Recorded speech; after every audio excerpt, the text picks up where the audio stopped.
회장님 안녕하세요. 예, 안녕하세요. 안녕하세요. 예, 음소 여기 켜 있네요. 고생 많으십니다.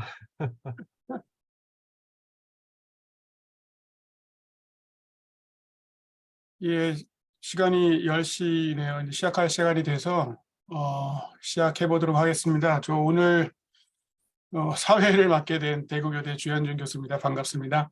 안녕하세요. 예, 오늘 토요일 이른 시간인데 많은 분들 참여해 주셔서 감사드리고 또 환영합니다.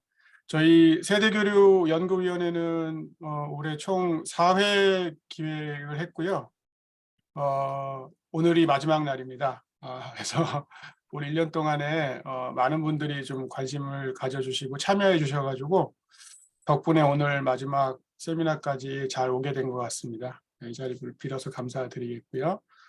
오늘은 발표가 우리 세대교류연구위원회 위원장님 맡고 계신 이성희 박사님 한 분이라서 시간이 좀 충분하다고 좀 생각이 들고요.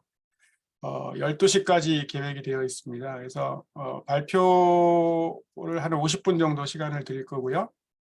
오늘 토론자 라인업이 아주 그냥 바쁘신 분들 섭외를 어떻게 잘 하셔가지고 교원대 김성천 교수님하고 캐디 이동혁 박사님, 예, 토론 시간은 뭐 20분 정도 드리면 충분히 할 것 같고요. 나머지 시간은 최대한 질의응답 시간으로 할애를 하도록 그렇게 하겠습니다. 시작에 앞서서 학 회장님이신 박선영 교수님 인사말 잠깐 듣고 시작하도록 하겠습니다. 예, 반갑습니다. 사실은 뭐 회장 인사말 이런 게 다 요식행인데 그럼에도 우리 오늘 주말 화창한 토요일 날 이렇게 학술 행사를 위해서 모인다는 게 쉬운 일이 아닙니다. 참여해 주신 선생님들께 너무 감사하다는 말씀 꼭 전하고 싶고요. 또 무엇보다도 이번에 50대 행정학회 출범하면서 그 어려운 바쁜 와중에 저희 세대교류위원회를 아주 성공적으로 이끌어 주신 우리 위원장 동지 이성애 박사님께 심심한 사회를 이제 표하고자 합니다. 너무 고맙고요. 또 더불어 여러 가지 연착술대 또 준비되어 있는데 또 거기서도 이 박사님이 또 아주 중요한 ok고를 또 발표하시는 걸로 알고 있습니다. 그래서 우리 교육행정학회 열정적으로 학회 발전을 위해서 무심양면 도와주신 데 대해서 다시 한번 감사 말씀드리고요. 또 바쁜 시간에 오늘 또 귀한 토론 맡아주신 우리 김성천 교수님과 이동엽 박사님께도 감사 한번 꼭 전하고 싶습니다. 제가 학교 출범하면서 가장 역점을 뒀던 것이 이제 학문 활성화 또는 이런 세대 간의 교류에 좀 방점을 두었습니다. 그래서 상징적으로 이런 학술 담론이 출발할 수 있는 본격적 계기가 세대교류 우리 위원회가 아닌가 이렇게 생각을 해보고 있습니다. 그래서 차후에 또 우리 김명주 회장님께서 또 좋으신 위원장님을 모시고 이 세대교류위원회를 앞으로도 계속 활성화시켰으면 좋겠다라는 말씀 꼭 전하고 싶고요. 저도 당부를 꼭 올리도록 하겠습니다. 오늘 참석해 주신 분들 다시 한번 감사 말씀 올리면서 인사 가늠하도록 하겠습니다. 고맙습니다. 예, 회장님 고맙습니다. 그러면은 바로 이성희 박사님의 발표를 들어보도록 하겠습니다. 오늘 그 주제는 미리 공지해드린 대로 학교 변화, 교사 변화에 대한 새로운 이론적 접근이라는 주제로 한국교육개발원 이성희 박사님께서 발표를 해주시겠습니다. 예, 부탁드리겠습니다. 네, 제가 화면을 좀 공유하겠습니다.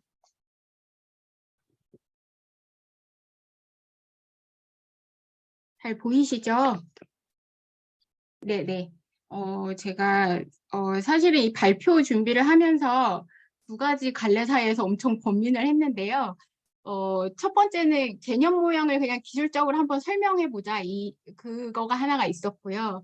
두 번째는 이 개념 모형 개발의 비하인드 스토리를 들려줄까? 이 두 가지 이 주제 사이에서 제가 엄청 고민을 했는데 사실 이 위원회의 목적이 예비 신진학자랑 기성학자 교류에 초점이 맞춰져 있습니다. 그래서 제가 과감하게 석박사생들, 특히 신진 예비 학자들한테 좀 도움이 됐으면 좋겠다. 특히 박사 논문을 쓸 때 연구 문제를 선정한다거나 아니면 선행 연구를 분석한다거나 아니면 이론을 찾을 때 이런 식의 과정을 거쳐서 한다는 것을 좀 보여드리는 게 좋겠다 해서 이제 비하인드 스토리를 들으시고 이제 개념 모형 설명에 대해서는 발표 논문이랑 그다음에 보고서를 참고하시면 훨씬 더 아마 이해가 잘 되실 거라고 생각을 합니다. 그래서 제목이 비판적 실제론에 기반한 관계적 교사행위자성 개념 모형 개발의 배경이 되었습니다. 개념 모형이 아니라 개발의 배경이 되었고요. 크게 세 가지 꼭지로 이제 나눠져 있습니다. 첫 번째, 연구의 필요성과 핵심 개념들에 대해서 설명할 텐데 제가 이거를 이 보고서에 6장 종합을 거의 그냥 갖다가 페이스트 시간이 없어서 그냥 붙이기 위해서 이제 발표문을 작성했는데요. 6장을 참조하시면 되고 이게 캐디 홈페이지에 무료로 다운로드 받으실 수 있습니다. 그래서 가서 만약에 보고 싶으시면 이 보고서를 보십시오. 발표문보다 그게 나을 것 같아요. 연구의 필요성과 핵심 개념들 첫 번째입니다. 제가 관계적 교사행위자성 개념 모형을 왜 개발해야 되겠다고 생각을 했는지에 대해서 말씀드릴게요. 이제 연구를 이제 학교 현장을 제가 한 10년 정도 맨날 이제 정책 연구를 하면서 매해 방문했던 것 같은데 학교 변화를 일으키는데 가장 중요한 메커니즘 중에 하나가 교사 협력이더라고요. 근데 이제 이것이 관계제 창출이라는 이론적 용어로 이제 대체될 수가 있는데 이 이론을 찾아서 제가 정말 헤매어 다녔던 것 같습니다. 그래서 막 미들 리더, 뭐 콜래보레이티브 스쿨 리더십, 뭐 신제도주의, 뭐 분산적 리더십, 문화역사적 활동 이론, 교사학습 공동체, 뭐 전환학습 이론, 뭐 티처 에이전시 막 이렇게 다 이렇게 두루 이렇게 해서 봤습니다. 이제 봤는데 제가 관심 있던 것은요. 어떠한 조건에서 왜 어떻게 교사 개인들이 협력해서 우리가 공동체가 되고 그게 어떻게 조직의 변화를 이루지? 그 코어절 프로세스에 관한 게 저는 굉장히 궁금했는데 이 이론들이 그것들을 이렇게 총체적이거나 유기적으로 설명해 주는 데는 어떤 일정한 한계들이 있었습니다. 어떤 파편적으로 뭐 학습 때 공동체의 양상은 어떻습니다. 특성은 어떻습니다. 그리고 어떤 변인이 어디에 영향을 주고 매개 효과가 이런 겁니다. 하는데 이거를 큰 틀로 설명해 줄 수 있는 코어절 패스에 대한 저는 그게 너무 궁금한데 그런 이론이 없는 거예요. 그래서 그럼 내가 한번 개발해보자. 이렇게 돼서 이제 시작을 하게 된 겁니다. 그래서 이제 중요한 것들이 개념에 대한 정의입니다. 개념인데 저는 비판적 실제론에 기반한 관계적 교사 행위자성. 이래서 Relational Teacher Agency에서 RTA라고 이렇게 추약해서 말씀드릴 텐데요. 정의는 다음과 같습니다. 조작적 정의입니다. 비판적 실제론에 기반하여 학교 맥락에서 단위 학교로 컨텍스트를 제가 축소했습니다. 학교 맥락에서 관계제 창출을 지향하는 개인적, 사회적 주체로서의 교사 행위자들 사이의 사회적 관계를 통해 발현되는 행위자성입니다. 어렵죠? 근데 여기서 되게 중요한 것이 네 가지 개념입니다. 비판적 실제론이라는 과학 철학에 근거하고 있다. 두 번째, 관계제 창출을 지향하는 교사 개인이 있을 수도 있고 교사 집단들이 있다.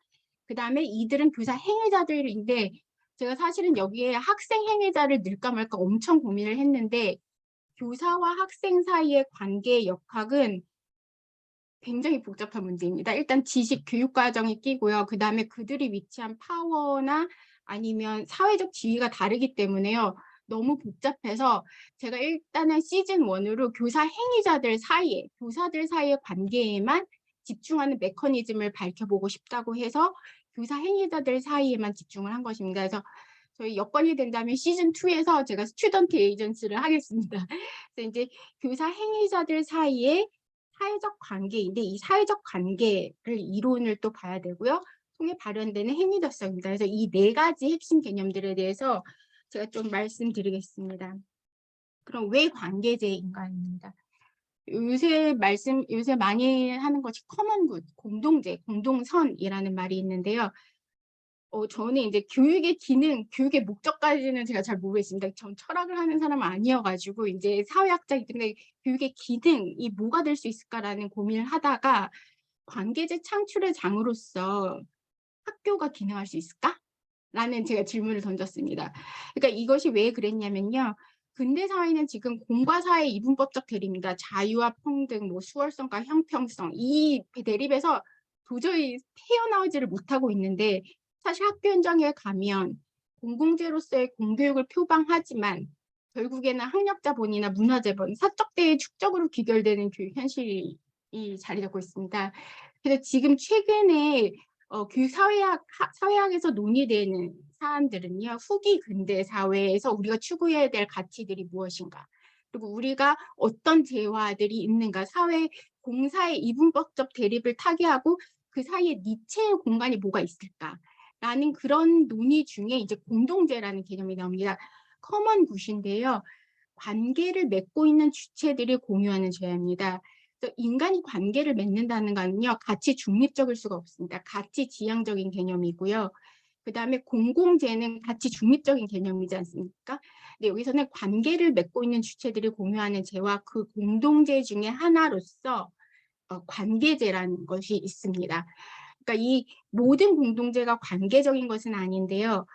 관계제는 사실 관계선과 관계악이 있습니다. 이게 비판적 실제론이라는 관점이 가치를 다룰 수 있는 사회과학 철학이기 때문에 선과 악을 다룰 수가 있습니다. 그래서 이제 관계선과 악이 있는데 제가 관계선을 위한 교육의 기능 개념 모형이라고 이제 연구 제목을 고치려고 하다가 못 고쳤습니다. 이제 제가 말씀드리는 것은 관계악이 아니라 관계선입니다. 신뢰, 협력, 호혜 같은 관계선이고요.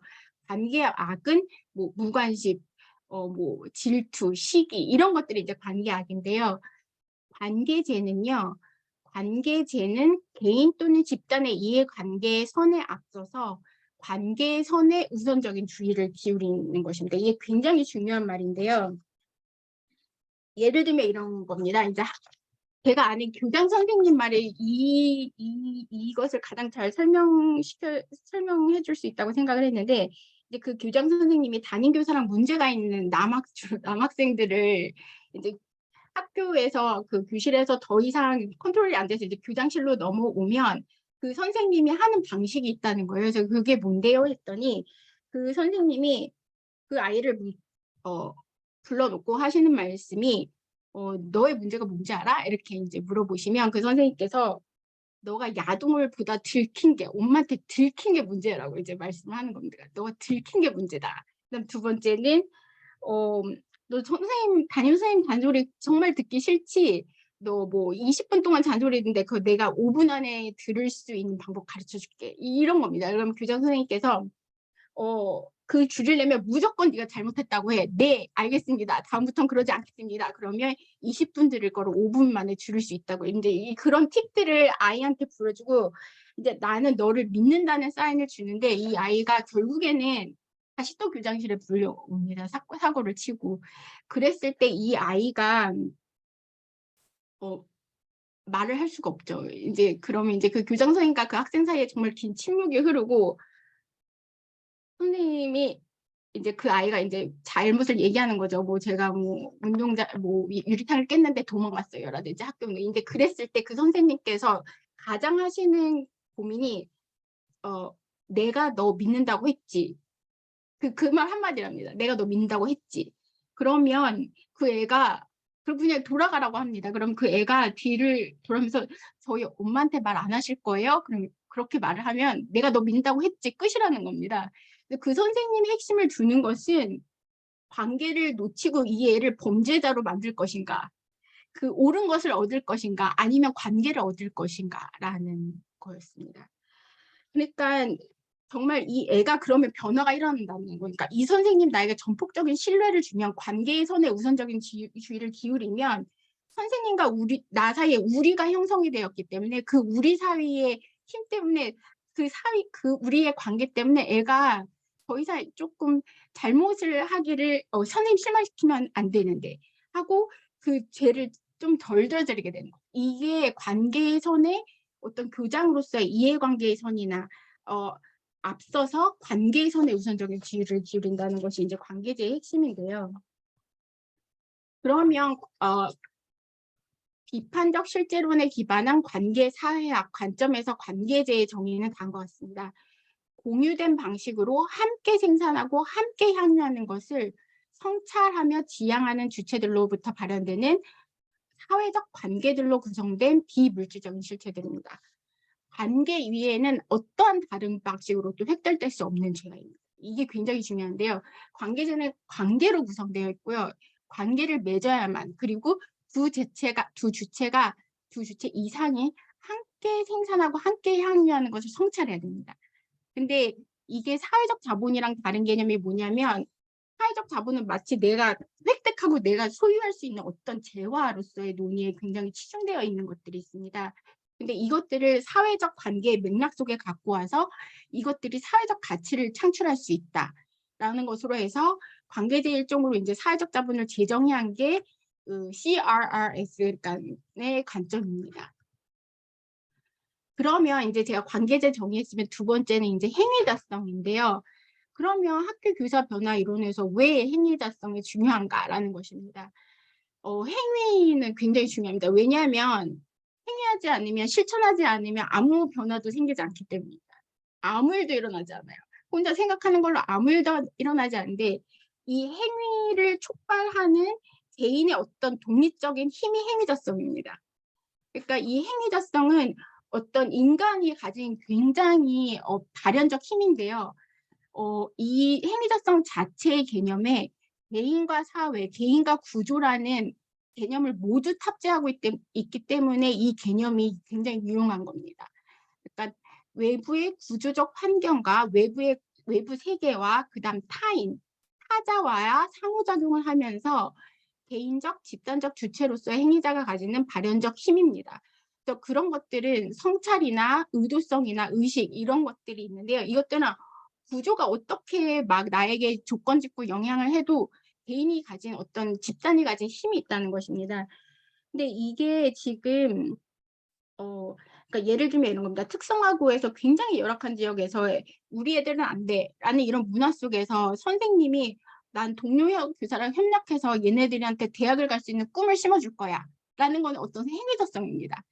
근데 이것들이 지금 한국에서 주도성이나 무슨 행위 주체성이라고 번역을 되는데요. 저는 이 주도성으로 번역되는 것은 조금 아닌 것 같습니다. 주도성이라는 말은요. 왜냐하면 어떤 개인이 굉장히 어떻게 인생은 내 맘대로 될 거야? 내가 주도하면 다 돼? 뭐 이런 약간 뉘앙스가 있고 그 내 삶을 조건 짓는 구조적 환경이나 관계적 맥락에 그 약간 소거해버리는 듯한 느낌이 있습니다. 그래서 이거를 주도성으로 번역하는 것은 좀 문제가 저는 있다고 생각을 하고요.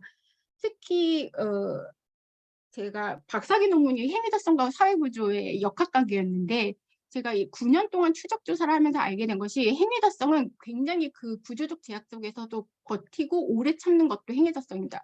반드시 무엇을 해야지, 뭐 행동을 해야지, 변화시켜야지만 행위자성이 아니거든요. 이제 그런 주도성의 개념에 이렇게 명명 짓는 것에 문제가 있다. 그다음 두 번째는 행위 주체성인데 우리나라에서 지금 그냥 일반적으로 이해되는 개념 가운데 주체하면 굉장히 독립적인 주체를 상정하는 것 같습니다. 독립적인 주체, 그 내면의 셀프에 주목하는 주체 있잖아요. 내가 사회적 전체성과 다르게 개인적 나는 누구인가라는 찾는 어떤 그 심리학적이고 아주 독립적 내면으로 파고드는 주체성을 강조하기 때문에 만약에 이게 관계 주체성, 관계적 주체를 얘기한다면 행위 주체성이라고 써야 되지만 저는 그냥 행위자성이라고 하는 것이 가장 좀適당하지 않을까라는 좀 생각을 했습니다. 그렇다면 구조와 개인을 모두 포괄하는 개념인 이 행위자성을 기존의 이론들이 어떻게 설명하고 있는가, 사회가 교육학에서 어떻게 설명하고 있는가, 이 네 가지가 있습니다. 여러분들도 지금 이렇게 논문 쓰시거나 뭐 하시면서 계속 이론을 찾아가실 텐데 내가 아는 이론이 이 중에 어디에 해당하는지 한번 생각해 보시면 좋을 것 같습니다. 첫 번째는 베버의 주의주의 모형인데요. 개인이 사회를 변화시킨다라는 것입니다. 그러니까 방법론적 개인주의에 집착하는 것입니다. 두 번째는 디르켄 사회화로 유명하죠. 사회의 물화 모형인데 이것은 방법론적 전체주의입니다. 그래서 사회나 제도가 굉장히 중요하다. 그것이 구조가 개인에게 영향을 미친다. 라는 데 주목하는 이론입니다. 교육행정학이 이쪽에 좀 많은 관심이 있는 것 같고요. 그 다음 세 번째가 그러면 아니다. 그 둘은 서로 상호작용을 하잖아. 그래서 그 상호작용을 하는 버거의 동일한 모형이 있는데 이게 대표적인 애가 브루드나 아니면은 기든스의 구조화 이론 같은 거 있잖아요. 그런 것들이 이게 동일한 변증법적 모형 세 번째입니다. 우리나라는 여기까지 많은 논의가 된 것 같아요. 비교적. 근데 이제 네 번째가 아니다. 비판적 실제론의 바스카가 창시자인데 바스카가 말하는 사회적 활동의 변형 모형입니다. 이것은 뭐냐면 나중에 자세히 설명할 텐데요. 지금 버거의 동일화 모형에서는 사회가 개인의 실천이 있을 때만 잠깐 현실화돼서 나타났다가 사라집니다. 그리고 다시 개인이 오고 근데 바스카의 모형에서는 개인들이 모여서 사회를 구성하지만 이 사회가 개인과는 별개의 독자적인 현실로 과거부터 계속 현재 미래까지 계속적으로 존재한다라는 개념입니다. 그러니까 3번의 모델과 달리 4번의 모델은 개인이 지속적으로 존재하고 사회도 계속적으로 존재하고 그 사이에 상호작용을 보겠다는 겁니다. 이것이 이제 가장 큰 차이인데요. 그럼 이것들의 대표적인 예가 뭐가 있냐? 모델 1, 개인이 구조에 영향을 미친다. 이것들이 이제 OECD에서 말하는 학생 나침반 인상고입니다. 그러니까 저는 경제학이 굉장히 애토미즘, 그러니까 원자론적이고 가산적인 이런 방법론을 쓰는데 그런 그 심리학적이고 이제 그런 데서 유래한 모형 갖고 그러니까 개인이 중앙에 딱 놓이고 그 다음에 나머지들은 약간의 딜러리처럼. 근데 저는 이게 교육의 개념을 호도할 수 있겠다라는 생각을 많이 했습니다. 저 이 모형이 마음에 들지 좀 않았습니다. 왜냐면 그럼 다 딜러리인가? 친구들은 딜러리고 교사는 딜러리인가? 그러니까 그 미시적 입장에서 보는 것은 중요한데 이게 다인가라는 문제의식이 있었고 이것이 1번 모형이고 2번 모형은 역사적 제도주의 같은 겁니다. 그러니까 제도가 행위에 영향을 미친다. 근데 많은 분들이 역사적 제도주의랑 비판적 실제론의 설명 구조가 비슷한 거 아니에요? 라는 말씀을 하시는데 이것은 김선희 선생님 그 신제도주의와 정책 분석이라는 책에서 따온 건데요. 그것의 차이점에 대해서 궁금하시면 이 이론을 보시면 될 것 같고요. 그 다음 세 번째가 교사 행위자성 개념 모델입니다. 이 교사 행위자성 개념 모델은 세 번째입니다. 이 프리슬리가 아주 교육과정학자고 사회학자, 교육과정학을 전공하시는 분인데 이분은 신룡주의에 기반하고 있습니다. 잘 보세요. 그러니까 개인과 구조가 어디에 있나 잘 보시면 과거, 현재, 미래라고 보시고 반복적인 이제 과거인데 과거와 현재에 지금 개인들이 있습니다. 생애사, 개인의 단기적인 교육적 목표, 열망 이런 것들이 투영적 미래에 있고요. 현재에만 지금 문화, 구조, 물리 해가지고 구조가 현재에만 행위자가 실천을 했을 때 현실화돼서 나타나고 행위자성이 발현되고 사라져버리는 모형입니다. 이 모형이 굉장히 저는 한국에 처음에 이제 소개를 할 때 굉장히 이용했다고 생각하는 것은 개인과 행위자와 그 다음에 그 구조를 문화와 구조와 물리로 나눠서 분석의 단위를 촘촘히 했다는 것과 그 다음에 통시적 요소로서 과거, 현재, 미래를 봤다는 것이 저는 굉장히 좋은 모형이라고 생각을 했는데 제 3번 모형에 이제 오류에 걸리니까 상호작용을 설명하는데 이게 어떻게 왜 상호작용을 하게 되는지에 대해서는 설명을 해줄 수가 없는 것입니다. 그래서 지금까지의 주류 논의를 보면은 유능한 개인 아니면 단단한 시스템입니다. 에이전시 아니면 소셜 스트럭처. 근데 여기서 중요한 것이 이것들을 매개하는 관계를 놓치고 있다는 생각을 했습니다. 그래서 2000년대부터는 이제 사회학에서 이제 관계에 대한 이론들이 막 이제 쏟아져 나오기 시작하는데 뭐 ANT 이론, 뭐 네트워크, 뭐 그다음에 CRS 이제 이런 것들이 나오는데 저도 이렇게 경험적 데이터를 봐도 이 관계를 포착하기가 너무 힘들고 관계에 대한 이론들이 진짜 희소합니다. 그래서 이 관계를 놓치고 있는데 그래서 제가 관심이 있던 것은 아까 전에 말씀드린 그 프래그마티즘에 기반한 교사 행위자성 개념 모형을 아예 비판적 실제론이라는 과학 철학에 기반해서 개인적 맥락적 조건화, 그다음 사회적 상호작용, 정교화라는 이 시퀀스에서 이 사회적 상호작용 있지 않습니까? 이 중간의 시퀀스 있죠. 이 중간의 시퀀스에서 사회적 관계를 메커니즘을 연구하고 싶은 게 이제 제 목적이었습니다. 그러니까 제가 초점을 맞던 것은 이 중간단의 메커니즘이었습니다. 사회적 관계와 이 사회적 관계의 중요한 메커니즘이라는 성찰이 어떤 관계를 맺는가였습니다. 그리고 관계 구조, 이 두 가지 초점을 맞춘 것이었습니다. 그러면 이제 비판적 실제론이 뭐냐라는 질문이 나올 텐데요. 지금 현재 한국 교육학계는 이제 실증주의 아니면 급진적 구성주의, 뭐 포스트 모더니즘 가서 한데 그 다음 단에 이제 그것들을 화해를 시키고자 나온 게 이제 비판적 실제론인데요. 실증주의나 구성주의는 서로 다르다고 하지만 사실은 연구자가 관찰한 것을 교육적 실제다라고 하는 실증주의나 아니면 연구 참여자들이 구성한 다중 실제를 우리가 잘 보여주는 거. 그러니까 연구 참여자들의 실제가 교육적 실제다, 리얼리티다. 결국에는 둘 다 인식과 실제가 같다고 보는 거거든요.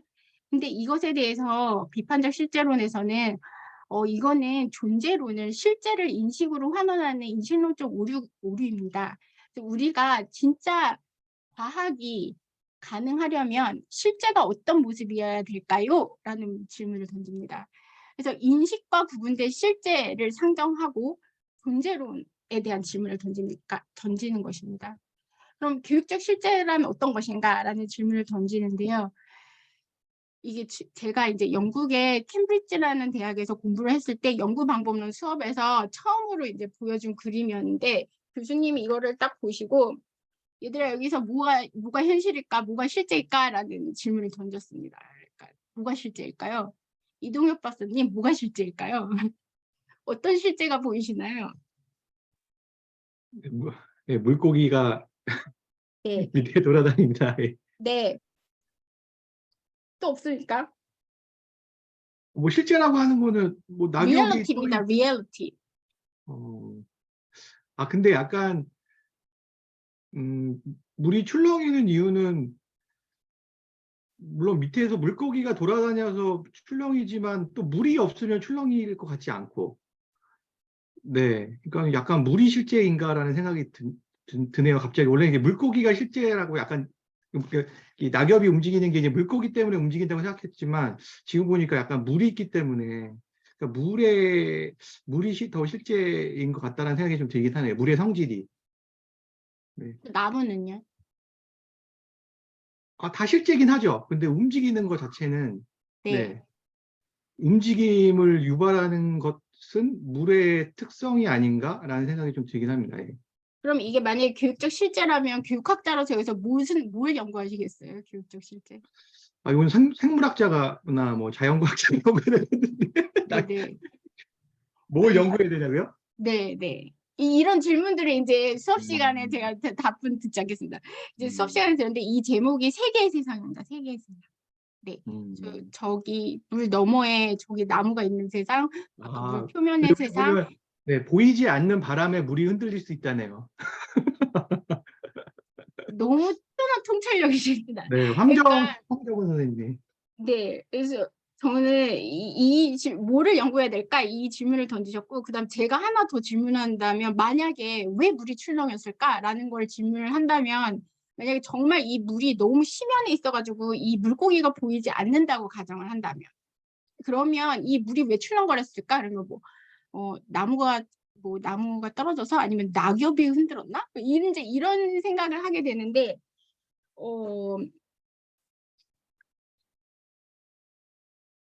이제 비판적 실제론에서는 실제를 세 가지 층위로 나눕니다. 그래서 경험적 영역과 현상적 영역과 실제적 영역으로 나눕니다.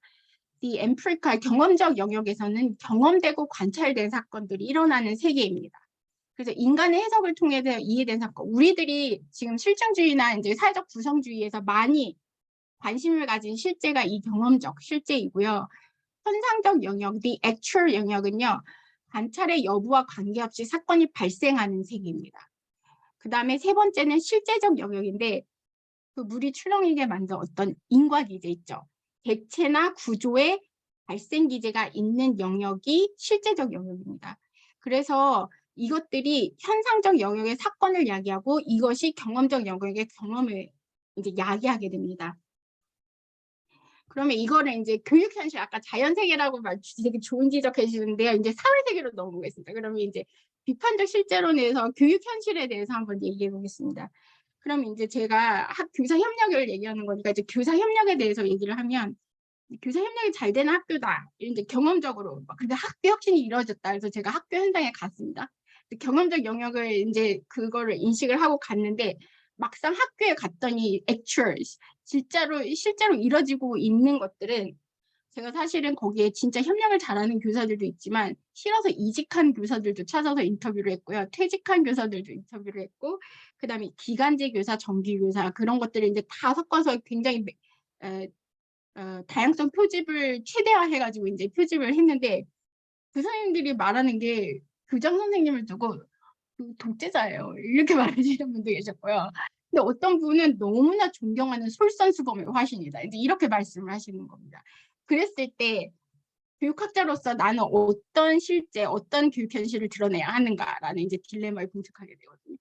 그랬을 때 비판적 실제론에서는 그래 실증주의에서 말하는 그 경험적 영역이나 현상적 영역 아니면 사회적 구성주의에 말하는 경험적 영역 그 구체적인 사건이나 경험을 에서 시작하는 거 맞아.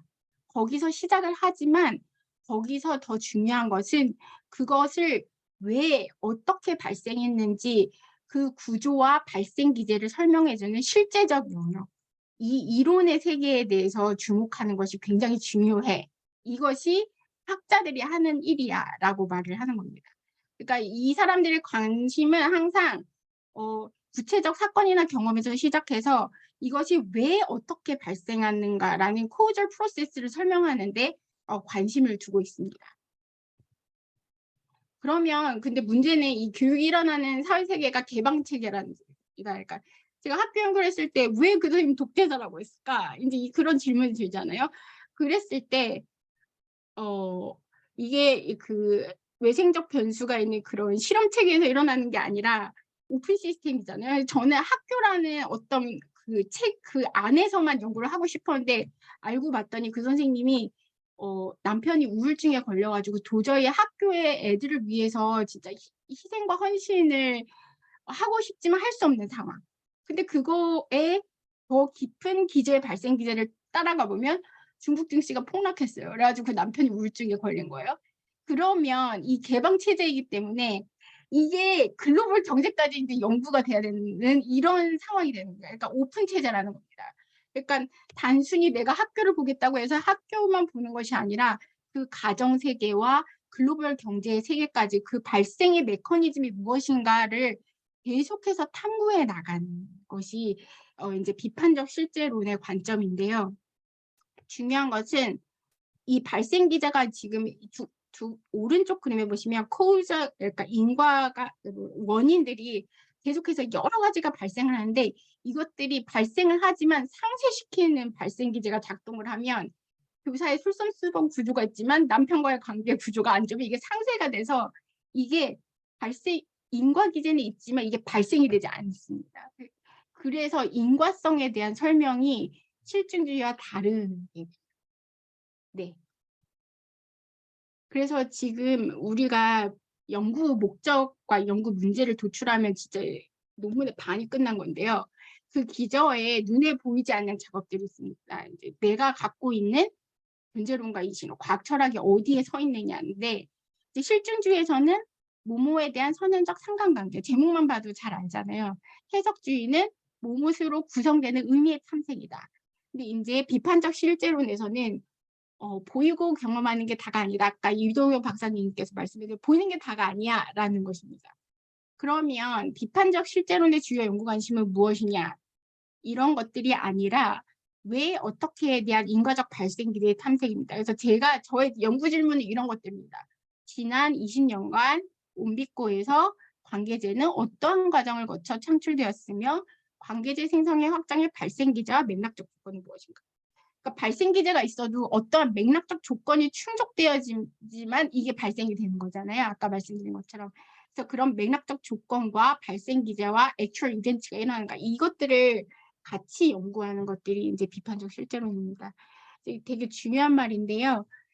비판적 실제론의 과학적 법칙은 경험에 대한 진술도 아니고 사건에 대한 진술도 아니다. 오히려 비판적 실제론에서 과학적 법칙이란 경험과 독립적으로 존재하고 소사실적으로 활동하는 실제적 영역의 객체들의 작동 방식, 즉 발생 기제에 대한 진술이다라고 합니다. 그래서 연구 결과를 보면 어떤 식이냐면 실증주에서는 약간 이런 겁니다. 어떤 변인이 어떤 변이에서 어느 수준에서 영향을 미쳤다. 이런 거라면 비판적 실제론에 기반한 연구의 연구 결과들이 이런 겁니다. 어떤 조건 하에서 어떤 발생 기제의 작동으로 어떤 경험이나 사건이 교육적 경험이나 사건에 발생할 견학성이 있다. 그러니까 what will happen이 아니 예측하는 것이 아니라 what can happen입니다. 일어날 가능성이 있다. 오픈 체제이기 때문에 경향성이 있다. 이런 것이어서 어떠한 발생 기제가 뭐가 있고 조건들이 어떤지를 탐색하는 것이 이제 개념 모형 개발에서 중요한 겁니다. 그러니까 지금 비판적 실제론에 기반한 개념 모형들은요. 그 실제적 영역의 추상적 이론의 세계에다 탐구하는 것들입니다. 그래서 이런 것들이 이제 유기적인 설명을 제공하는 것들이 연구 결과로 나오고요. 그러면 그 실제적 영역의 실체와 구조가 무엇인가라는 질문이 나오는데요. 학교 변화와 교사 변화의 연구를 하기 위해서 필연적으로 존재해야 되는 속성은 무엇이 있는가라는 또 존재론적 질문을 던집니다. 이것들인데요. 이제 이론의 세계로 오신 걸 환영합니다. 이론의 세계로 왔는데 실제적 영역에 대한 얘기들입니다. 그러면 근데 이거를 우리가 맨땅 헤딩할 수는 없고요. 이미 다 우리의 선진 학자들이 다 해놓으셨기 때문에 우리는 그거에 대해서 이제 잘 따오고 그다음에 개발하면 정말 좋은데 실체들은 뭐냐면요. variable이 아니고 실체들인데 실체는 고유의 인과적 힘을 가지고 차이를 만들어내는 것들입니다. 그러니까 차이를 만들어내 독립적으로 존재하는 객체들이고요. 이 실체들의 내적인 관계가 구조입니다. 이 되게 중요한 점인데요. 그 다음에 이 구조가 작동하는 방식이 발생 기제입니다. 근데 이거 다 눈에 보이지 않아요. 그러면 사회세계를 연구할 때 구조가 아까 전에 말씀하신 뭐 생물학적 구조도 있고 뭐 물리 원자의 구조도 있고 그다음에 사회세계 구조도 있고 막 성적 구조도 있고 여러 가지가 있잖아요. 근데 제가 지금 말씀드리는 사회세계에 좀 초점을 맞추면 그러면 구조에는 뭐가 있을까요? 학교 변화라는 어떤 교육 현상을 얘기할 때 반드시 있어야만 하는 실체들은 무엇일까? 라는 질문을 했을 때 형태 발생론적 접근이라는 이론, 그러니까 비판적 실제론이 과학 철학이라면 형태 발생론적 접근 이론은 이거를 좀 사회세계에 땅에 발을 붙이고 어떻게 적용할 수 있을까? 그러니까 연구 방법론적으로 이거를 이렇게 정교한 이론인데요. 그러면 우리가 사회생계를 연구할 때 반드시 연구해야 되는 게 뭐냐면 part랑 people이 있어. 근데 그거는 구조와 스트럭처와 에이전트와 culture, 문화야라는 것입니다. 그러니까 예전에는 사회 구조와 행위자성 이라는 두 가지 단의 엔터티에 대해서 스트럭처에 대해서 논의를 했다면 이 알처는 문화도 독립된 실체로 연구를 해야 된다고 하는 것입니다.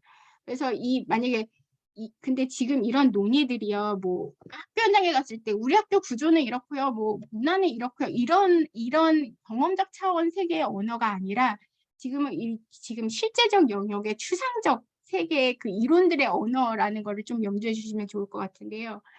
그 구조는 material에 관한 것이고요. 그다음에 행위자는 A는 행위자에 관한 것이고 그다음에 문화는 ideation, 그러니까 손에 잡히지 않는 아이디어의 세계에 관한 것입니다.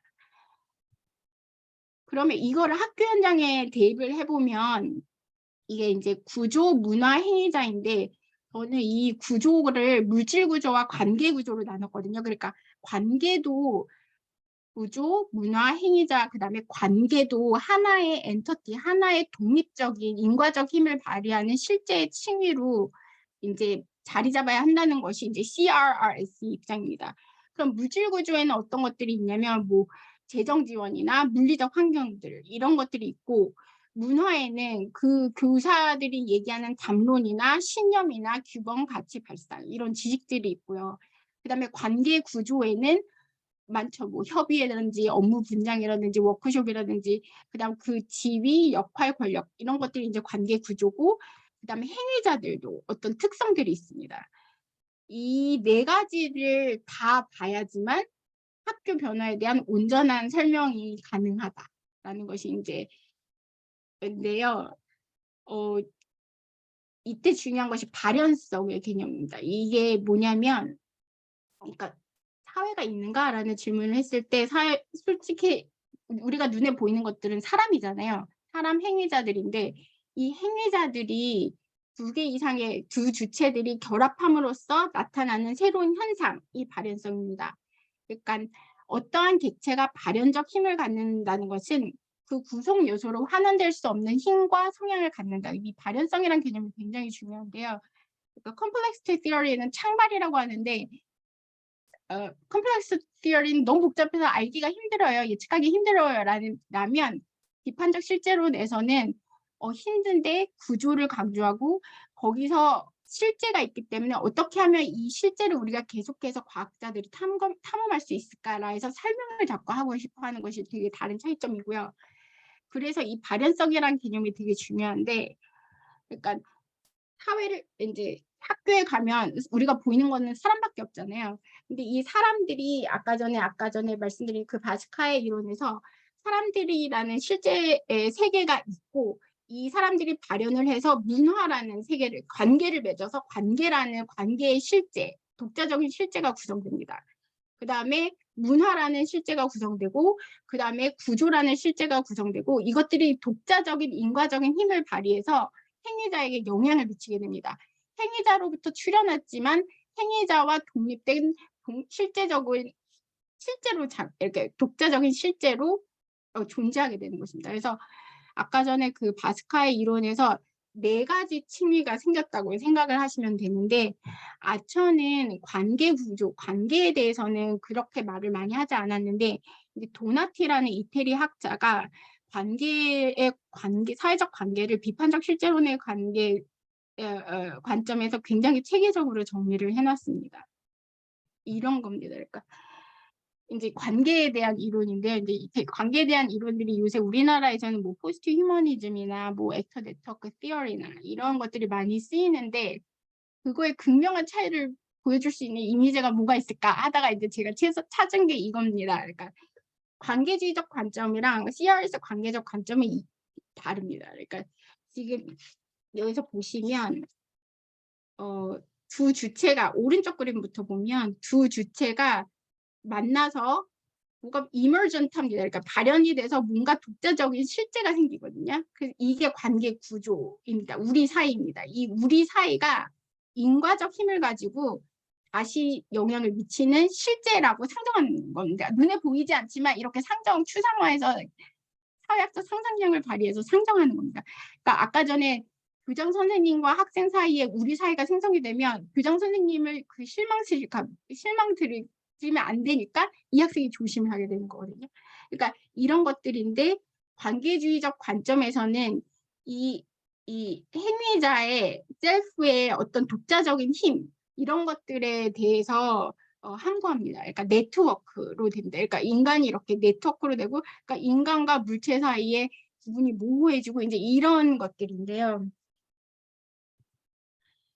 그래서 네트워크와 사회적 관계가 뭐가 다르냐라는 게 굉장히 중요한 문제인데 이제 AI 이론과 관련해서도 굉장히 중요한 문제인데 관계는 네트워크는 노드 A와 노드 B가 변함없이 그냥 이렇게 연결되는 거거든요. 근데 사회적 관계의 아주 놀라운 사실은 뭐냐면요. 인간은 관계를 맺을 때 진짜 이게 찐 관계면 찐 관계라고 표현할게요. 그러니까 인격적 관계를 맺으면 관계를 맺는 주체들이 변화합니다. 그러니까 관계를 맺는데 내가 변하면서 맞춰가고 얘도 변하면서 맞춰가고 게다가 독자적인 실제인 발현적 효과로 해서 우리 관계가 생깁니다. 이게 굉장히 다른 이해인데요. 그러니까 저는 그런 때 중요한 것이 관계적 성찰인데 관계적 성찰은 내가 관계에 대해서 성찰하는 능력입니다. 그러니까 우리나라에서 지금 뭐 교사 역량 교육 강화 이런 거 하면서 굉장히 자기 성찰을 강조하는데 그 자기 성찰은 나와 세계에 대한 성찰이지 관계에 대한 성찰의 얘기는 좀 빠져 있는 것 같습니다.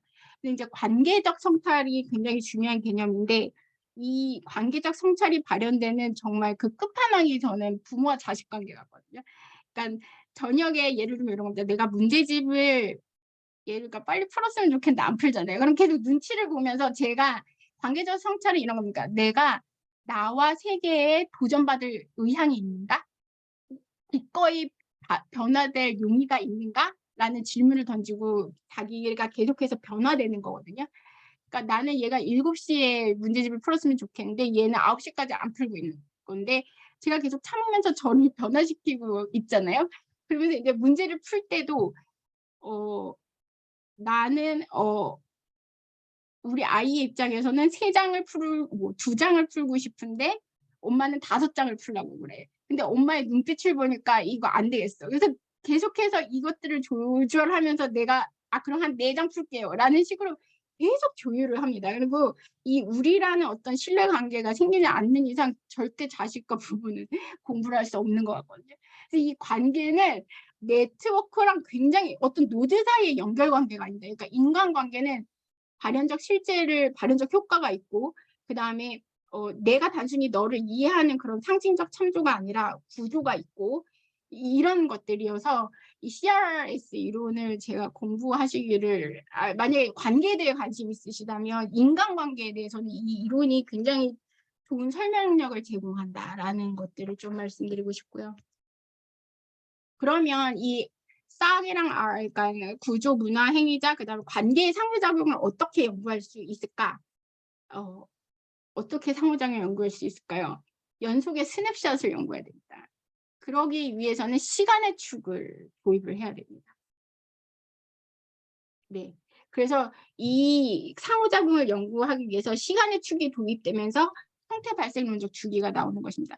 그러니까 사실은 학교 현장에 가면은 구조와 문화와 행위자가 다 혼재되어 있습니다. 학교는 야누스에 야누스입니다. 야누스. 그러니까 학교가 조직인가, 관계인가, 문화인가, 공동체가, 뭐 네트워크인가, 이제 막 이런 질문들을 던지는데 그것들을 분석적 차원에서 분리해내는 겁니다. 그러니까 구조, 선제하는 조건, 그 다음에 사회적 상호작용, 그 다음에 후행하는 실천이 되는 겁니다. 후행하는 실천. 그 다음에 바뀌는 아니면 재상생되는 구조와 행위자. 이렇게 돼서 3가지 시퀀스로 이렇게 해서 이들 간의 상호작용을 보는 것이 이제 비판적 실제론에서 그 4가지 엔터티 구조들의 상호작용을 분석해내는 연구 방법론적 틀인 것입니다. 그래서 그러면 이제 제가 관계적 교사행위자성 개념 모형을 어떻게 개발을 했느냐 하면은 저의 다시 연구 관심사로 돌아가야 되는 거거든요. 제가 관심이 있었던 거는 아까 전에 그 관계 구조와 그 사회적 상호작용 단위였잖아요. 그러면 제가 처음에 생각했던 것은 이 사회적 상호작용의 성찰이랑 사회적 상호작용은 사회적 관계에만 있는데 이게 도대체 어떤 서로 관계를 맺어서 이게 정교화되는지가 설명이 안 되는 거예요. 그래서 이것들을 경험적 보강이랑 그다음에 이론 연구를 통해서 밝혔습니다. 이런 것들이 생긴 거고요. 이것들이 다 의미가 있는 것입니다. 그러니까 관계 구조, 물질 구조, 문화 행위자가 있고 시간축이 있고 이것들이 정교화되면 거기서 다시 또 다른 그 모르포제네틱 사이클이 돌아가는 거고 그다음에 이 교사 행위자들의 상호작용뿐만 아니라 사실은 그 사이에 문화적 상호작용도 있고 구조적 상호작용도 있는데 이것들은 교육 행정학자들이 연구해 주시면 좋을 것 같습니다. 그래서 그 행위자들의 사회적 상호작용을 돋보기로 이렇게 해서 확대해서 보면 이런 메커니즘으로 간다는 것이고요. 그다음에 제가 강조하고 싶었던 것은 독립적 주체가 아니고 우리로 인해서 우리 관계로 인해서 내가 변화될 수 있는 것. 이것은 인간이 가진 독특한 능력이거든요. 그러니까 나를 초월하게 되는 겁니다. 그러니까 우리 관계가 소중하기 때문에 기꺼이 나를 초월하게 되는 그런 관계적 주체. 그러니까 나와 우리가 하늘색으로 표시된 그 관계적 주체가 어떻게 형성되는지 교사 수준에서 정교한 이론이 마지막입니다. 이거에 대한 설명을 제가 오늘 드릴 시간이 없을 것 같고요. 그래서 제가 궁금했던 발생 기제와 조건을 이제 연구 결과에 제시를 했고, 네, 1분 안에 정리하겠습니다. 발표를 요약하면요. 미래교육의 기능은 관계자 창출이 되면 되지 않을까라는 문제의식에서 그러면 그 창출을 어떻게 하는데 행위자성이라는 개념 모형을 갖고 온 것입니다. 근데 행위자성이 왜 유용했냐면 사회 구조와 행위자를 포괄하는 개념이기 때문에 관계적 개념이기 때문에 굉장히 종합적인 틀을 주었고요. 근데 이 구조와 행위자에 대한 다양한 이론적 관점들이 있었던 것입니다. 그러니까 방법론적 개인주의, 홀리즘, 그다음 변증법, 그다음에 비판적 실제론이 있었는데 비판적 실제론에서는 그러면 이 사회구조 행위자의 관계를 어떻게 이론화했는가 했을 때 다른 층의 독립된 실제로 존재한다. 그래서 변화를 이론에서 온전한 이해를 위해서는 이 분석 단위들이 4가지가 존재해야지 된다. 그다음 이 상호작용을 보기 위해서는 선제하는 구조, 사회적 상호작용, 그다음 정교와 재생산의 시간의 개념을 도입하면 이들의 상호작용을 볼 수 있다. 근데 최근의 관심사는 이 관계와 관계 구조에 대한 이론화와 경험적 연구가 축적이 되어야 한다. 그래서 그러니까 인간 사이 관계란 어떤 존재인가라는 질문을 던진다. 그래서 저는 교육학이 과학이 되기 위해서는 우리 교육학자들이 우리가 지금 어떤 지식을 생산하고 어떤 지식을 생산해야 할까? 좋은 연구 문제는 어떻게 내놓을 수 있을까? theory 테스팅을 넘어서 theory 빌딩은 어떻게 가능할까라는 질문을 던지면서 마치겠습니다. 감사합니다. 예, 감사합니다. 발표 순서는 김성천 교수님 먼저 하고 이동엽 박사님 하는 순서로 진행하겠습니다. 예, 그럼 바로 김성천 교수님 토론 부탁드리겠습니다. 예, 안녕하세요. 한국교원대 김성천입니다. 예, 이상윤 선생님 발표 잘 들었고, 특히 맥락까지를 충분히 좀 파악할 수 있어서 더 좋았던 것 같습니다. 알다시피 이제 인간은 구조를 바꾸는 존재인가, 아니면 구조의 영향을 받는 존재인 건가, 이거는 뭐 교육학을 포함한 사회과학에서 매우 중요하게 다루는 주제이고, 본질이기도 한 것 같습니다. 그러다 보니까 이제 인간과 구조, 또 문화의 어떤 결합 양상을 통해서 관찰하고 통찰했던 나름의 사상과 이론이 계속 이제 나오고 있는 것 같은데 그 안에는 아마 인간의 그 행위자성 내지는 주도성, 주체성, 능동성 이런 것들을 강조하는 것 같아요. 그것이 이제 뭐 신제도주의 이론으로도 표현이 될 수도 있을 것 같고 그런데 이제 이 매우 중요한 본질에 대해서 박사님께서 의미 있게 좀 고민하시고 계속 이것들을 천착해 나가는 모습이 상당히 좀 멋져 보인다 이런 생각이 듭니다. 특히 이제 그 아처의 모형이라든지 비판적 실제론의 경우에는 설명력이 좀 높은 이론인 것 같아요. 유용성도 상당히 크고, 특히 이제 구조에다가 문화적인 상황을 결합하고, 여기에 이제 그 주체들의 상호작용이 좀 결합되는데, 그 안에서도 또 행위 전략이라고 하는 보호와 타협과 기회주의와 배제라고 하는 그런 영역으로 들어가면서 어떻게 방어하고 또 보호하고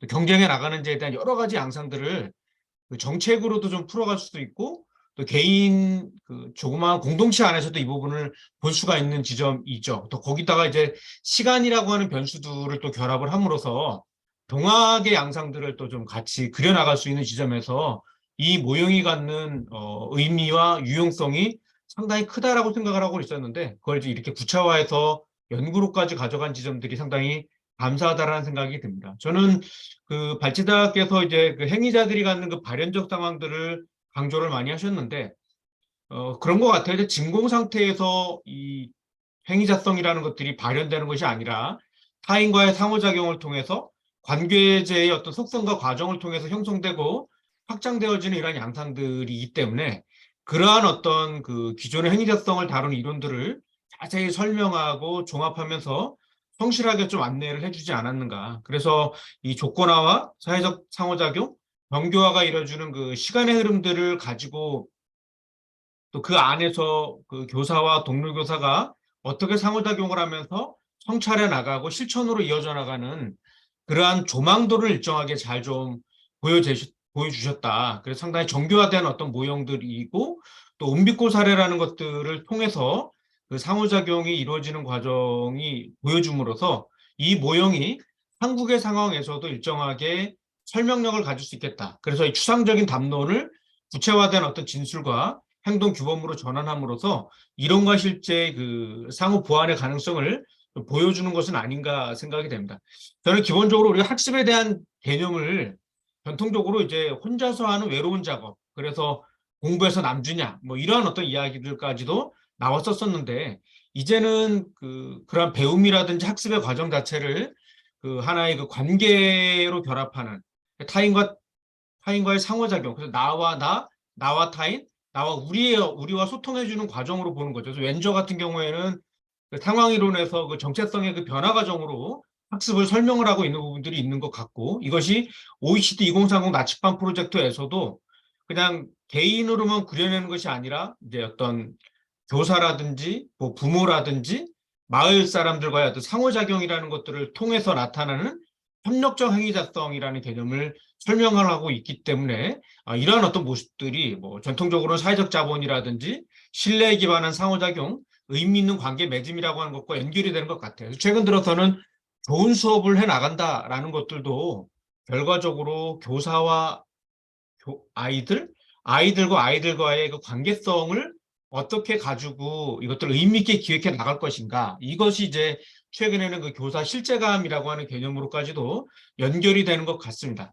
저는 이제 여기서 발제자의 그 발제를 보면서 우리의 그 교직 문화가 어떠한 모습을 보여주고 있는가에 대해서 한번 보면 전반적으로 좀 부정적인 양상을 좀 보여주는 문화적 연구 결과를 볼 수가 있습니다. 뭐 개인주의라든지 폐쇄주의라든지 고립주의, 보수주의 중에 어떤 그 부정적인 이미지가 있고, 그래서 로티가 말했던 것처럼 계란판 속의 계란과 같은 모습들이 사실 학교 문화를 설명하는 적절한 표상이 아니었는가 생각이 됩니다. 근데 이제 그렇게 소위 유능이라고 하는 혼자서 유능한 교사로서의 어떤 삶을 그려왔다가 그러한 성과라는 것들이 거의 나오지가 않는 거고, 편차의 문제가 또 발생할 수가 있습니다. 왜냐하면 교사 개인에 따라서 어떤 교사는 프로젝트 수업을 하고 있고 어떤 교사는 EBS 문제풀이 수업을 한다라는 것들은 학부모의 관점에서 학생의 입장에서 봤을 때는 상당히 혼란스러운 양상들이 나타나는 것 같아요. 그래서 이제 두 가지가 고민이 되는 건데, 하나가 학습 공동체를 일단 꾸려서 적어도 각자가 어떤 수업을 고민하고 있고 어떤 식의 수업들을 해나가고 있는가라는 이러한 과정들을 통해서 애들 때문에 뭐가 안 된다라는 문제가 아니라 내 수업 때는 조는 아이가 왜 저 선생님 수업 때는 눈빛이 반짝거리는가라는 것들을 또 좀 보게 되면서 본인들을 성찰하기도 하고, 학교의 비전 체계라는 것들이 또 무엇인가라는 것들을 공유하면서 그 비전 체계와 실제 본인의 그 수업이 어떠한 그 괴리와 이탈이 발생되고 있는가, 이런 것들을 이제 끊임없이 확인해 나가는 과정들은 결국은 관계의 문제이고 비전의 문제이고 문화의 문제이고 동료교사와의 어떤 상호작용과 관련되어 있는 문제라는 이러한 지점들이기 때문에, 이러한 관계제라고 하는 이런 그림들은 상당히 그 어떤 학교의 역동성을 담보해 나갈 수 있는, 그리고 우리 기존에 왔었던 그 공교육의 어떤 성찰적 기제를 관통해 나가고 있는 매우 중요한 문제라고 보여집니다. 저는 이제 이러한 문제의식이 그냥 우리 학교만 명문학교로 잘 발돋움하면 좋겠어라는 관점에서 우리 지역에 있는 모든 학교가 다 같이 성장했으면 좋겠어라고 하는 이런 관점을 가져야 아마 여러 가지 그 고교체제의 개편의 문제라든지 혹은 그 경쟁 중심의 어떤 우리의 그 문화들을 타파해 나갈 수 있는 부분들이 아닌가 싶습니다. 그 특히 이제 발제자가 제시하셨던 그 그림 8 모형을 보게 되면 그 이제 소수 교사의 개인적인 메타 성찰과 소수 교사의 관계적 성찰이 발전하면서 이 관계자가 생성되고 확장하면서 선순환되어진 이러한 체제를 보여주고 있습니다. 저는 이제 이것이 상당히 좀 맞을 수 있겠다라고 생각을 하는데요. 왜 그러냐면 그 로저스의 그 이제 그림을 보면, 잠깐 그래프를 보시면 이 로저스의 이제 그 계획의 확산이라고 하는 그림을 보면 이런 이노베이터들과 얼리 어답터들, 얼리 메이저리티와 레인 메이저리티와 레거드로 이렇게 나눠지지 않습니까? 그런데 이러한 양상들이 학교도 마찬가지일 거다라고 보여집니다. 저는 이제 그 우리가 어떤 하나의 교사를 바라봤을 때에 평균값으로 이럴 거다라고 바라보는 방식들로 그동안 평균의 정책값들을 설정해 왔었다고 보여집니다. 그런데 이제 실제로 현장을 잘 들여다보면, 예를 들면 우리 이종철 선생님께서도 학습 공동체를 관찰해 봤더니 주도하는 그룹과 공감하는 그룹과 마지못해 그룹과 저항 그룹으로 나눠진다라고 하는 부분들이거든요. 이런 관점에서 보게 되면 조금 더 우리가 정교하게 교사라고 하는 존재들이 어떠한 부류로 어떠한 모습으로 나타났는가에 맞춰 놓고 이러한 양상들이 왜 발생했고 이러한 각각의 교사들에게 어떠한 정책, 어떠한 지원들을 투입해야 하는 것들을 좀 더 정교하게 앞으로 좀 설계해 나가야 되지 않을까라고 보여집니다. 제가 이제 봤을 때는 그 리더 교원 내지는 앞바퀴 교사, 솔선수범하는 교사들이 나오는 것 같아요. 그래서 과거에는 리더 그러면 어떤 직위에 입각한 리더였는데 최근 들어서는 관계성에 있어서의 주도성을 가져온다라든지 호혜성을 보여주는 모습들이라든지 이런 거죠. 혹은 전문성에 입각한 리더십입니다. 예를 들면 학습 공동체가 의미 있게 구현되려 그러면 누군가는 연락을 해야 하고 누군가는 내 수업을 먼저 공개해야 하고 이런 것들을 해보자라고 하는 주도하는 그 누군가의 어떤 헌신 내지는 본을 보여주는 모습 속에서 동료 교사들에게 연결이 됩니다. 제가 이제 그 학교에서 그 소위 리더 교사들이 어디에서 좌절하고 있고 어디에서 부딪히는가를 봤더니 일단은 학교는 세 가지 그룹이었던 것 같아요. 일단 특히 이제 뭔가를 변화를 주도해 나가려고 하는 그룹들과 관망하려고 하는 그룹들과 저항을 하는 그냥 난 편하게 살고 싶은데 건드리지 좀 마라 이러한 세 가지 그룹의 힘들이 상호작용을 해 나가는 과정에서 어떤 학교들은 혁신을 주도하는 힘이 나올 수도 있고 어떤 학교들은 엎치락뒤치락거리는 경합형의 모습이 나올 수도 있고 어떤 학교들은 말도 못 꺼내는 저항형의 양상이 나타나기도 하고 좋았던 학교가 다시 시간이라는 변수를 놓고 보면 좋았던 학교가 더 좋아질 수도 있고 좋았던 학교가 또 안 좋아질 수도 있는 이러한 그 복잡한 양상들을 보여주는데 특히 리더 교원들의 경우에 제가 소위 변화를 주도해 나가고 있는 이러한 교사들의 행위 전략들을 좀 분석을 해 봤을 때 첫 번째로는 동료 교사들의 마음을 얻으려고 하는 모습들이 있었습니다. 그리고 학습 공동체를 구축해 나가면서 그 동력들을 좀 형성해 나가고 학습의 힘을 통해서 성찰해 나가려고 하는 모습들이 있었고 또 지속 가능성을 위해서 왜냐하면 본인이 빠져나가도 학교 시스템이 무너질 수 있기 때문에 이 문화화 시스템으로 구축해 나가는 거죠. 일과시간의 학습 공동체를 구축해 나간다라든지 학기가 끝나고 나면 성찰과 반성을 통해서 다음 학기의 그 교육 과정의 변화로까지 이어져 나가는 모습들이라든지 2월 달부터 교사들이 모여서 학습 공동체를 구축해 나가는 과거에 봄방학 때 쉬었던 모습들이 이제는 좀 같이 그 서로 친해져 가면서 교육 과정을 설계해 나가는 모습들로도 나가는 것 같았어요. 이러한 부분들을 놓고 보면은 이제 또 그 영역 안에 하위 전략들이 또 있더라고요.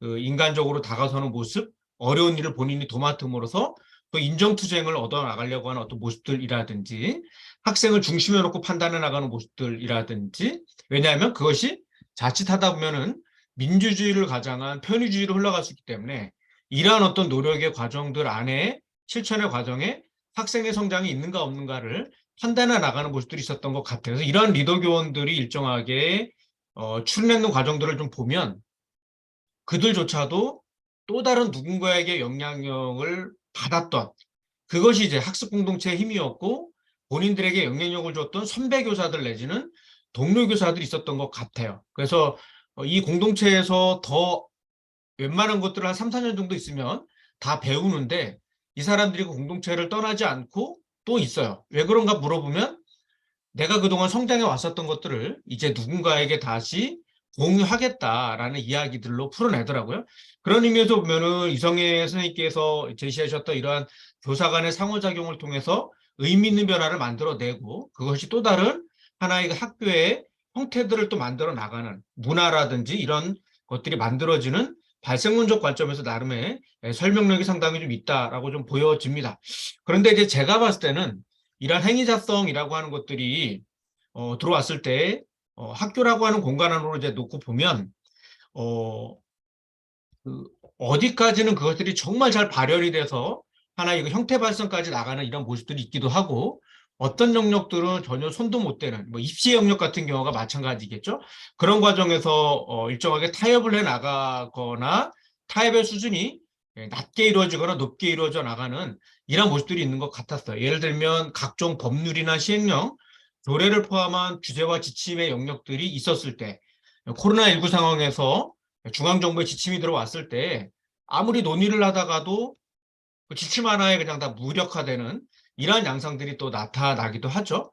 또 그러한 어떤 지침과 구조도 한계가 있다고 하더라도 학교 스스로는 보례의 이야기처럼 어떤 그 번역과 해석의 과정을 통해서 어떤 구조와 제도 정책 이런 것들 문화적인 결합과 결합을 해서 기계적으로 수용을 할 건지 아니면 변형적이고 타협적으로 수용을 해 나갈 것인지 무시하고 생략해 나갈 것인지 때로는 거부하고 저항해 나갈 것인가에 대한 이러한 어떤 영역들이 있기 때문에 그렇다고 한다면 학교라고 하는 공간 안에서 동일한 구조적인 문화적인 어떤 제도적인 여건 한계 속에서도 어떤 것들을 타협해 나가고 어떤 것들은 발현해 나가는 것인지 어떤 것들은 좀 더 위축되는 것인지 이런 것들이 영역별로 좀 더 정교하게 봐야 된다. 그게 아마 학습 공동체의 영역, 인사 수업 평가 영역, 그다음에 이제 교육과정 수업 평가 영역, 인사 영역, 재정 영역, 업무 구조 영역으로 보면 예컨대 인사 같은 경우에는 대단히 제약될 수밖에 없죠. 이러한 어떤 영역에 따른 그 실행의 전략과 반응이 달라지고 행위자성이 과감하게 발현되는 영역과 그렇지 않은 영역으로 나올 거다. 근래 들어서 학교자치 담론이라는 것들이 형성된 이유가 그런 경직된 구조의 영역들을 최소화하고 혹은 깨나가면서 3주체의 참여와 소통으로 의사결정하고 책임까지 함께 져 나가겠다라고 하는 행위자성의 공간들을 확대해 나가기 위한 어떤 노력들이 아니겠는가라고 생각이 됩니다. 발제자께서는 이제 그 관계적 교사 행위자성을 주로 동료교사로 좀 상정을 해 나갔는데요. 저는 예를 들면 우리 검사 집단, 검찰 집단의 경우에는 그들끼리만 교류를 하면서 또 기득권의 양상들이 상당히 강화되는 모습들이 나타나기도 하고 이러한 모습들이 교사들에게도 마찬가지일 것 같습니다. 그래서 동료교사라고 하더라도 경력과 직급과 전문성에 따라서 권력과 내지는 권위의 차이가 나타날 수 있다라고 좀 보여지고요. 동료교사와의 상호작용을 통해서 반성적 성찰이 일어나기도 하지만 역으로 방어 심리가 작동할 수도 있습니다. 이런 것들이 이제 폐쇄성, 그러니까 소위 전문성을 가장을 하면서 폐쇄주의적인 어떤 구조로 나타날 수 있는 가능성이 있는 거죠. 소위 말하는 부정적인 어떤 사회적 자본이 형성되기도 하고 전문가 집단이 공적 가치, 공화주의적 가치를 상실했을 때 나타나는 기득권의 어떤 양상들이 나타날 수밖에 없습니다. 그럼 이제 이러한 기득권의 양상들이 있고 이러한 기득권의 양상들을 깨기 위한 카운터 파트너로서의 어떤 또 양상들이 나타나면서 이러한 변화들이 나타나는 거죠. 물론 이제 아처의 이론에서는 충분히 그러한 기득권 집단들과 대항 세력 간의 전략과 상호작용들이 분명히 나타나고 있는 이러한 어떤 모습들이 나타나기도 하는 것 같아요. 그런 의미로 보면 이제 이게 좀 더 확장된 거버넌스 내지는 확장된 상호작용을 앞으로 좀 설계해야 된다. 예를 들면 학교 자체 평가라든지 3주체 연석회의라든지 대토론회 이런 과정들이 만들어지죠. 이것은 우리 교사들끼리의 합리화되는 어떤 논리가 학생과 학부모의 입장에서는 달리 바라볼 수가 있기 때문에 그렇습니다. 이러한 어떤 상호작용을 통해서 조정 내지는 타협을 거치는 거고 근래 들어서는 이제 이러한 성찰과 반성의 과정이 학교를 넘어서 마을로 넘어가고 있는 것 같습니다. 그러다 보면은 이러한 이제 관계자의 확장 모델이 동료 교사를 넘어서 주체 간의 확장 또 온라인으로 확장될 수도 있고 학교 밖으로 타기관으로 나갈 수도 있는 것은 아닌가라는 생각들이 들기 때문에 이러한 관계자의 양상이라고 하는 것들이 추후에 교원뿐만 아니라 다른 집단과의 상호작용을 통해서 어떻게 또 가져갈 수 있는가를 보았으면 좋겠고요. 또 하나는 시간이라고 하는 변수는 뭐 양적 연구든 질적 연구든 근래 들어서 매우 중요한 설명력을 갖고 있는 하나의 방법론인 것 같습니다. 근데 이제 이 온빛고와 같이 시간에 따라서 진화 발전해 나가는 곳들도 있지만 그렇지 않은 학교들도 나타날 수가 있어요. 예를 들면 제가 이제 연구를 했을 때 그 혁신학교에서 의미 있게 주도성을 발휘했던 이 교사들이 인근의 일반 학교로 들어가면서 실천성이라는 것들이 상당히 축소가 되고 나대지 말아라고 하는 무언의 압력들이 있기도 했었고 그 학교에서 했던 것들을 왜 이 학교에다가 이야기를 하는가라는 그런 어떤 견제가 있게 되면서 결국은 어떤 수업 내지는 교실 영역으로 본인의 학교 전체를 바라보던 그런 행위자성이라고 하는 것들이 학교 내로 혹은 교실 내로 상당히 축소되어지는 이런 양상들이 나타나기도 했었던 것 같았습니다. 그런 어떤 관점에서 봤을 때 이 차이라는 것들은 어디에서 기인을 하는 것인가? 이런 부분들을 어떻게 또 우리가 가져갈 것인가라는 것들도 좀 고민해 봤으면 좋을 것 같고요. 특히나 이제 그렇다라고 한다면 저는 이 중간 안에서의 중간 리더십이라고 하는 것들이 매우 중요할 것 같아요. 탑다운으로도 볼 수도 없고 바텀업으로도 볼 수 없다라고 했을 때 나타나고 있는 그런 중간 리더십이라고 하는 것들이 이 안에서 좀 이 관계제를 설명하는 또 중요한 기제가 아니겠는가라는 생각들을 해보게 됐습니다. 의미 있는 발제를 통해서 학습과 성찰의 기회를 제공해 준 이성희 연구위원님께 감사의 말씀 드립니다. 고맙습니다. 예, 김성천 교수님 토론 잘 들었습니다. 감사합니다. 이성희 박사님 설명 듣고 김성천 교수님 토론 들으니까 이 두 개가 매치가 돼가지고 좀 이해가 잘 되는 것 같아가지고 너무 잘 들었습니다. 김성천 교수님 토론에 대한 의견은 저기 이동혁 박사님 토론까지 다 듣고 한꺼번에 네. 그렇게 하도록 하겠습니다. 그러면은 네. 바로 이동혁 박사님 예, 부탁드립니다. 안녕하세요. 토론문 보이시나요? 예. 예. 우선 이렇게 좀 오랜만에 학술적인 글을 많이 읽어가지고 이게 좀 개인적으로 지난주가 약간 힘들긴 했습니다. 예. 맨날 약간 뭐 사업계획서 작성하고 막 이러다 보니까 이게 좀 진짜 이론적인 내용을 보고 이제 생각하다 보니까 상당히 좀 힘든 점은 많았는데요. 근데 이제 제 반성도 많이 했습니다. 왜냐하면 제가 소속하고 있는 곳이 이제 어쨌든 정책 연구기관이다 보니까 실제로는 아까 이성애 박사님이 말씀해 주신 실제적 영역, 뭐 현사적 영역 위에도 경험적 영역이 있는데 제가 봤을 때는 대부분 경험적 영역에서 멈추고 그나마 좀 심화로 가면은 뭐 현상적 영역까지는 가는 것 같긴 한데 뭐 제가 했던 연구들은 이제 대부분 경험적 영역에 멈춰 있었고 그래서 저도 좀 개인적으로 아쉬웠던 것은 제가 이제 생각했던 정책 대안들이 상당히 좀 피상적이고 뭐랄까 그냥 병에 비유하자면 약간 진통제를 바꾸는 아프다고 뭐 타이레놀 계열을 먹었다가 또 제가 이제 낸 것도 이제 브루펜 시럽 약간 이런 식의 약간 뭔가 본질적인 것은 못 건든다라는 내용 생각을 많이 했었는데요. 그 이후로 이제 이성애 박사님 이 연구를 보고 알았고 뭐 이것도 비하인드 스토리지만 캐디에서 이게 정책 기초 연구로 수행된 연구인데 그때 이제 다른 박사님들이 이런 연구를 캐디에서 하실 수 있구나 막 이런 막 그런 게 있었습니다. 예. 상당히 캐디에서 상당히 드문 연구고 그래서 더 의미 깊었던 연구라고 생각이 들었습니다. 그래서 이 토론을 저한테 부탁했을 때 정말 그 내용이 궁금하다라는 생각으로 이제 토론에 임하게 됐고요. 그래서 제가 이제 어쨌든 어려운 개념들과 이야기들이지만 제가 이제 어쨌든 기초 지식 하에서 그냥 제가 생각했던 것들을 좀 간단하게 질문의 형태로서 토론을 하겠습니다. 우선 이제 OECD의 연구를 이제 시작으로 이제 본물처럼 터져나오고 있는 방법론적 개인주의에 기반한 개인 역량, 독립적 주체화 등을 강조하고 있는 현대의 어떤 이론적 흐름에 맞서서 본 연구의 결과물이 이제 관계적 행위작성 개념 모형일 텐데요. 이게 어쨌든 적절한 견제 수단, 뭐 견제 수단이면 너무 좀 강한 표현 같고 어떤 균형을 제공해 줄 수 있다는 생각이 들었고요. 다만 이제 개념 모형의 특성상 추상화된 개념들과 복잡한 논의들이 많아서 이제 좀 독자로서 좀 이렇게 떠올랐던 질문들을 이제 중심으로 말씀을 드리겠습니다. 그리고 이 질문 자체가 상당히 이제 이성애 박사님 아까 이제 그 말씀을 들으면서 해결된 부분도 있습니다.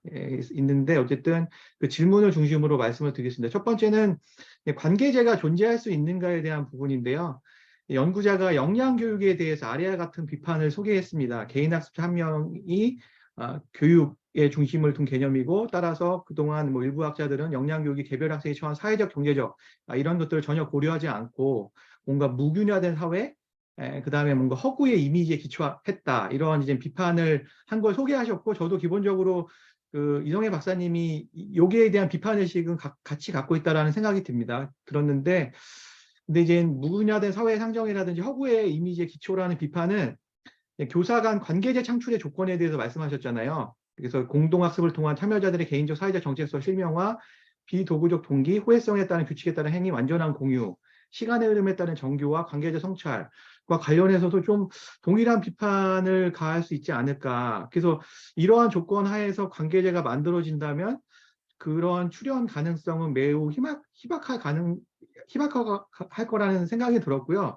아마 근데 제가 이제 그 연구자의 설명을 들으면서 희박한 거를 전제로 이제 연구를 진행하신 것 같고, 희박하기 때문에 이런 것들을 가치 지향적으로 우리가 조금 지향해야 된다라는 식으로 이제 생각을 하신 것 같아요. 그래서 우선 이해는 됐고요.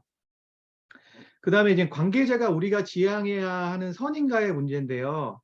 뭐 논문을 읽으면서 제가 교육 사회 전공은 아니지만 그냥 학교 다니면서 들었던 학자들의 어떤 사회적 자본에 대한 개념, 그 다음에 최근에 이제 뭐 교육 행정에서는 이제 그 하그리브스랑 이제 풀만이라는 분이 뭐 전문적 자본 해가지고 인적 자본, 사회적 자본, 의사결정 자본 이런 얘기를 많이 하시는데, 특별히 이제 뭐 제가 포르테스라는 분은 뭐 잘은 모르지만 사회적 자본의 부정적인 기능을 소개한 걸로 유명하다라는 말은 들었습니다. 그래서 이 학자가 사회적 자본이 반드시 긍정적인 방향으로만 이제 기능하지 않을 수 있다. 그래서 이제 그런 부정적인 기능으로 뭐 기회의 제한, 개인의 자유에 대한 제한, 집단에 대한 지나친 귀속, 규범 수준의 하락 이렇게 예를 들었다고 했는데, 그래서 연구자가 말하고 있는 관계제의 특성은 무엇인가? 그게 이제 어떤 절대적인 선인가? 연구자가 이제 내린 관계제 정의는 오직 관계에 참여하는 교사들만이 누릴 수 있는 교사 간의 신뢰, 호혜, 협력, 동료의 정, 배려, 관심, 우리 관계들을 의미한다라고 이제 하고 있는데, 또한 연구자는 좋은 교육의 일환으로 관계제를 지향하는 것을 목표로 개념 모형을 설정했다는 것을 이제 직접적으로 밝히신 것 같아요.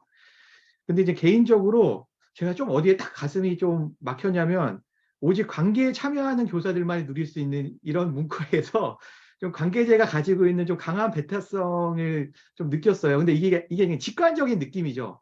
그래서 오직 관계에 참여하는 교사들만 해가지고 이게 좀 너무 배타적이지 않을까라는 생각이 좀 직관적으로 들었습니다. 이게 합리적인 생각은 아니고요. 관련해서 또 든 생각은 교원 성과급 관련한 이제 공공연한 비밀이긴 한데, 학교에서 교사들이 자신의 성과급을 모아서 n분의 1 한다는 사실은 이미 다 알고 있잖아요. 뭐 모든 학교가 그러진 않지만 일부 학교에서 많이 그러고 있는데, 이러한 현상을 관계적 행위자성 개념 모형을 이용해서 어떻게 해석할 수 있을까라는 고민이 있었는데, 그럼 교사 간의 신뢰, 호혜, 협력, 동료의 정, 배려, 관심 등과 같은 관계제가 확장된 곳에서 이러한 현상이 벌어지는 것일까? 그러니까 지금 그 이성애 박사님이 그 연구한 그 학교가 있잖아요. 그 학교가 성과급을 n분의 1 하는지 갑자기 좀 궁금하긴 한데, 어쨌든 n분의 1 배분하는 것은 정당하고 좋은 교육의 일환으로 여길 수 있는가? 그리고 그 안에서 성과급은 노력에 대한 정당한 대가라고 주장하는 교사가 있다면, 뭐 그 사람은 관계에서 배제돼서 관계제를 누릴 수 없는 건가? 그래서 이제 관계적 교사 행위자성 모형이 어떤 개인의 주체성을 인정한다고는 하거든요. 약간 조화롭게 한다는 거잖아요. 개인의 주체성과 제도, 이런 관계를 조화롭게 본다고 하지만, 결국에 이 관계제라는 것에 대해서 상당히 엄청나게 많은 이제 그 가치를 부여하고 있기 때문에 개인을 관계제 생산을 위한 좀 수단으로 인식하는 경향이 있다라는 좀 직관적인 생각은 들었습니다. 또한 이미 상정된 관계자라는 것이 이 선이라는 전제가 있기 때문에 일의 공정한 배분, 그다음에 노력에 따른 인정의 가치, 그러니까 이런 것들이 이건 물론 제가 교육 행정이기 때문에 이런 데 민감할 수도 있는 것 같아요. 그러니까 일의 공정한 배분과 노력에 따른 인정의 가치가 들어설 자리가 좀 좁아 보인다는 거죠. 그러니까 예를 들면 그 보내주신 원고에 뭔가 본인의 전공이 뭔가 미술 쪽인 선생님이 디자인이라고 하신 것 같은데, 뭐 미술이나 디자인 쪽인 분이 본인의 전문 분야도 아닌 이런 거에 대해서 막 제가 할게요라고 해서 막 참여하고, 뭐 그 사람 일을 좀 대신 같이 공유하고 이런 거를 긍정적으로 보셨는데, 물론 이제 외부의 시각으로서는 긍정적으로 보일 수 있지만 그 안에서는 상당히 권력 관계에 대한 어떤 불평등성이라든지 공정한 일의 배분이라든지 이런 것들이 관계제라는 이름 하에 상당히 묻혀버릴 수가 있겠다라는 생각이 좀 들었고요. 그 다음에 이제 세 번째는 관계자처 행위자 개념 모형 안에서 학생은 어디에 존재하는가의 부분인데, 아까 전에 이제 이성애 박사님께서 말씀하신 것 같아요. 이것까지 넣기에는 너무 복잡하다 이렇게 저는 이해를 했어요. 예, 이것까지 보기에는 너무 복잡하고, 근데 이제 관계자성 행위자성 개념 모형의 핵심은 교사지만 교사의 존재 이유가 학생이라는 점에서. 근데 이 부분도 약간 이성애 박사님 말을 들으니까 교사의 존재 이유가 학생인가? 이런 생각이 들었어요, 갑자기. 교사는 한 인간으로서의 교사이지 우리가 막 교사의 존재 이유가 학생이다. 갑자기 그래서 약간 이 토론문에 대해서 어떻게 말해야 될지가 약간 지금 제가 좀 꼬이는데 그래서 어쨌든 이거를 썼을 때는 교사의 존재 이유가 학생인데 이 부분과 관련된 내용이 없는 것에 좀 작은 아쉬움이 남았어요. 그래서 연구자가 문제의식으로 가지고 있는 현대교육 정책이 지나치게 자기주도성, 자율성, 학생 개별 성장, 미래 역량, 개별성, 다양성, 맞춤형 교육을 지향하는 것 관련해서 교사들이 그것을 어떻게 해석하고 함께 대응하는지를 이 개념 모형에 담아낼 수 있다면, 이렇게 설명해낼 수 있다면 좀 비판적 이론으로 좀 더 가치가 높을 수 있을 것이다. 이게 뭐냐면 교사들은 약간 자율성, 자기주도성 이런 것들을 강조하면서 학생들은 가르치는데 약간 관계제를 지향하는 교사들은 요것과는 좀 약간 상반된 방향으로 본인의 삶을 꾸려야 되잖아요. 그러니까 약간 본인이 가르쳐야 하는 방식과 본인 교사로서의 자기의 삶이 상당히 좀 괴리감이 있겠다. 이 모형에 의하면. 예, 학생들한테는 어쨌든 국가교육과정 안에서의 자율성, 자기주도성 이런 것들을 막 강조해야 되는데 본인의 삶은 또 이런 관계자 창출을 위해서 그런 것들을 조금 내려놓아야 되는 삶을 좀 살아가는 것을 이 모형에서 지향하는 거잖아요. 그러니까 그런 거에 있어서 상당히 갈등의 요소가 있기 때문에 학생의 부분을 다루지 않고서는 조금 이제 절반의 모형이 될 것 같다라는 좀 생각은 들었습니다. 그다음에 이제 마무리를 하면 개인적으로 비판적 실존론에 기반한 관계자 교사행위성 개념 모형의 가장 큰 공헌은 우리가 시도했던 학교 안의 교사 공동체 운동을 이제 차가운 이론을 통해 좀 더 객관적으로 바라볼 수 있게 한 점이라고 생각하는데 이게 뭐냐면 연구자가 상정하고 있는 진정한 관계제를 누릴 수 있는 학교 혹은 교사 공동체가 과연 몇이나 될까라는 생각은 좀 들었어요. 그래서 이제 관계제 창출의 조건과 관계제 창출의 형태 발생론적 과정을 온전히 견디어낸 교사 공동체가 존재할까라는 생각. 그러니까 지금 연구자 이성애 박사님께서는 한 학교를 집중적으로 연구하신 것 같은데 그 학교조차도 과연 외부인의 시각으로는 상당히 이상적인 어떤 공동체지만 실제로 그 안에 내가 들어가 있다면 이것이 연구자가 생각한 만큼 진정한 공동체일까라는 생각이 좀 들었고 그래서 공동체라는 용어가 이제 너무 가볍게 사용해서 우리 학교가 그것과는 더욱 멀어진 상황이 되었다고 생각하거든요. 그래서 연구자가 제시한 모형이 좀 진정한 공동체 형성의 좀 나침판과 지도가 되었으면 하고요. 그리고 실제로는 그렇게 될 거라는 생각이 듭니다. 그래서 저는 개인적으로 학교 안에서 좀 요즘에 이제 교사 인터뷰를 하다 보면 교사 안에서, 그러니까 예전에 막 교사 공동체 막 이런 얘기 해서 저는 이제 교사들끼리 옛날보다는 협업도 많이 하고 막 이렇게 생각했는데 또 요즘은 트렌드가 교사가 하는 거는 자율장악이 트렌드래요. 알아서 잘하는 거지. 약간 이런 식. 알아서 잘하는 거다. 그 안에 담긴 의미가 상당히 많은 것 같아요. 그러니까 존중과 배려도 있지만 서로의 삶에 대해서는 간섭하지 않는 게 예의다. 인간적인 도리다. 이런 식의 전제를 깔고 접근하는 거고 그렇다 보면 결국에는 저는 갈등은 없다고 생각해요. 큰 갈등은 없을 거라 생각하는데 제가 봤을 때는 진정한 공동체가 일어나려면 여기 이제 연구자가 쓰셨을 때도 그 학교에서 상당한 많은 갈등의 과정, 뭔가 싸움의 과정이 있었다라고 말씀을 하시는 것 같아요. 근데 실제로 저도 마찬가지 든 생각이 그거거든요. 진정한 공동체라면 그 안에서 우선 싸움이 일어나야 돼요. 근데 실제로 교사 사회라든지 이런 공무원 사회에서는 그것을 엄청난 잘못된 것으로 치부해버리는 경향이 있잖아요. 그러니까 결국에 저는 이제 학교가 진정한 공동체로 일어나려면 그 안에서 엄청난 갈등과 싸움과 이런 걸 일어나야 되는데 우리는 제도상 그걸 자체를 막고 있는 거죠. 여러 시스템으로. 그런 것들이 못 나오도록. 근데 또 그런 것들이 표출되게 만들었으면 사회적으로 또 엄청 안 좋게 보겠죠. 교사들끼리 싸우네, 관계가 안 좋네. 저는 근데 그런 과정을 온전히 견뎌내야지 이제 공동체가 될 수 있는데 우리는 사회적으로 그런 것을 막고 교사들도 그냥 젠틀하게 자기 일만 하고 남의 일에 간섭하지 않는 것을 미덕으로 여기기 때문에 실제로는 저는 공동체로 만들어지기는 상당히 힘든 구조라는 생각이 들어요. 그래서 이 박사님 연구가 정말 공동체로 가기 위해서는 이런 과정을 거쳐야 되고 이런 어려운 일들이 있어야 되는 것들을 좀 명확히 보여줬기 때문에 이런 것들을 앞으로 우리가 진정한 교사 공동체 형성에 좀 새로운 나침반과 지도로 삼았으면 좋겠다 이런 생각이 들었습니다. 예, 감사합니다. 예, 이동혁 박사님 토론 잘 들었습니다. 여러 가지 질문해 주셨는데요. 발제자인 이성애 박사님 답변도 들어봐야 되겠지만 여기에 대해서 나중에 우리 김성천 교수님 의견도 좀 한번 들어봤으면 좋겠다라는 질문이 있어가지고 예. 먼저 이성애 박사님 두 토론자의 토론문에 대해서 답변도 좋고 코멘트도 좋고 일단 좀 정리를 좀 해주시고 그다음 또 질문을 받아보도록 하겠습니다. 네, 저 플로어에서 질문이나 코멘트 있으면 채팅창에 자유롭게 남겨주시면 좋을 것 같고요. 저는 김성천 교수님 그 토론 들으면서 어쩜 이렇게 일목요연하게 향후 연구 과제 영역을 제시해 주셨을까?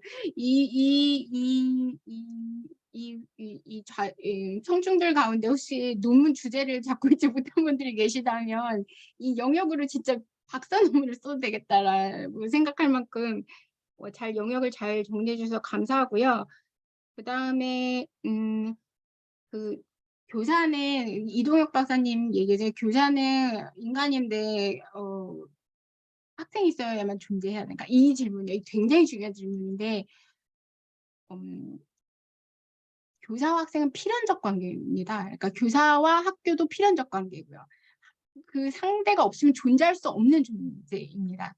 그래서 필연적 관계는 원래는 같이 연구하는 게 맞고요. 제가 근데 이제 너무 힘들어서 이제 학생을 배제했는데 제 그 개념 모형 두 번째 개념 모형을 보시면 그거를 좀 잘 알 수가 있는데 그러니까 공동의 목적을 공유해야 돼요. 근데 그 공동의 목적이 아까 전에 말씀드린 것처럼 어떤 이해관계의 선이 아니라 그 안에 반드시 공동의 목적에 학생과 학교의 잘됨, well-becoming이 들어가야 돼요. 안 그러면 이거는 교사들의 이해관계로 환원될 수밖에 없거든요.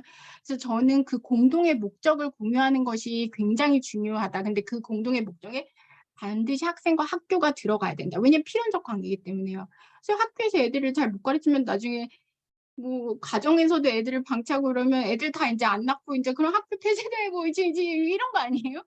다 제대로 뭔가 굴러가지 않고 있기 때문이고 저도 제가 진짜 가졌던 문제 의식이 교사들 사이에 터치하지 않는 학교가 좋은 학교라는 인식이 너무나 팽배해서 그것이 정말 좋은 학교인가라는 질문이 던진데 이것이 사실은 우리 지식을 생산하는 저는 교육학자들이 반성해야 될 부분이라 생각하는데 저희가 생산한 지식에서 정체성의 문제입니까? 나는 누구니까?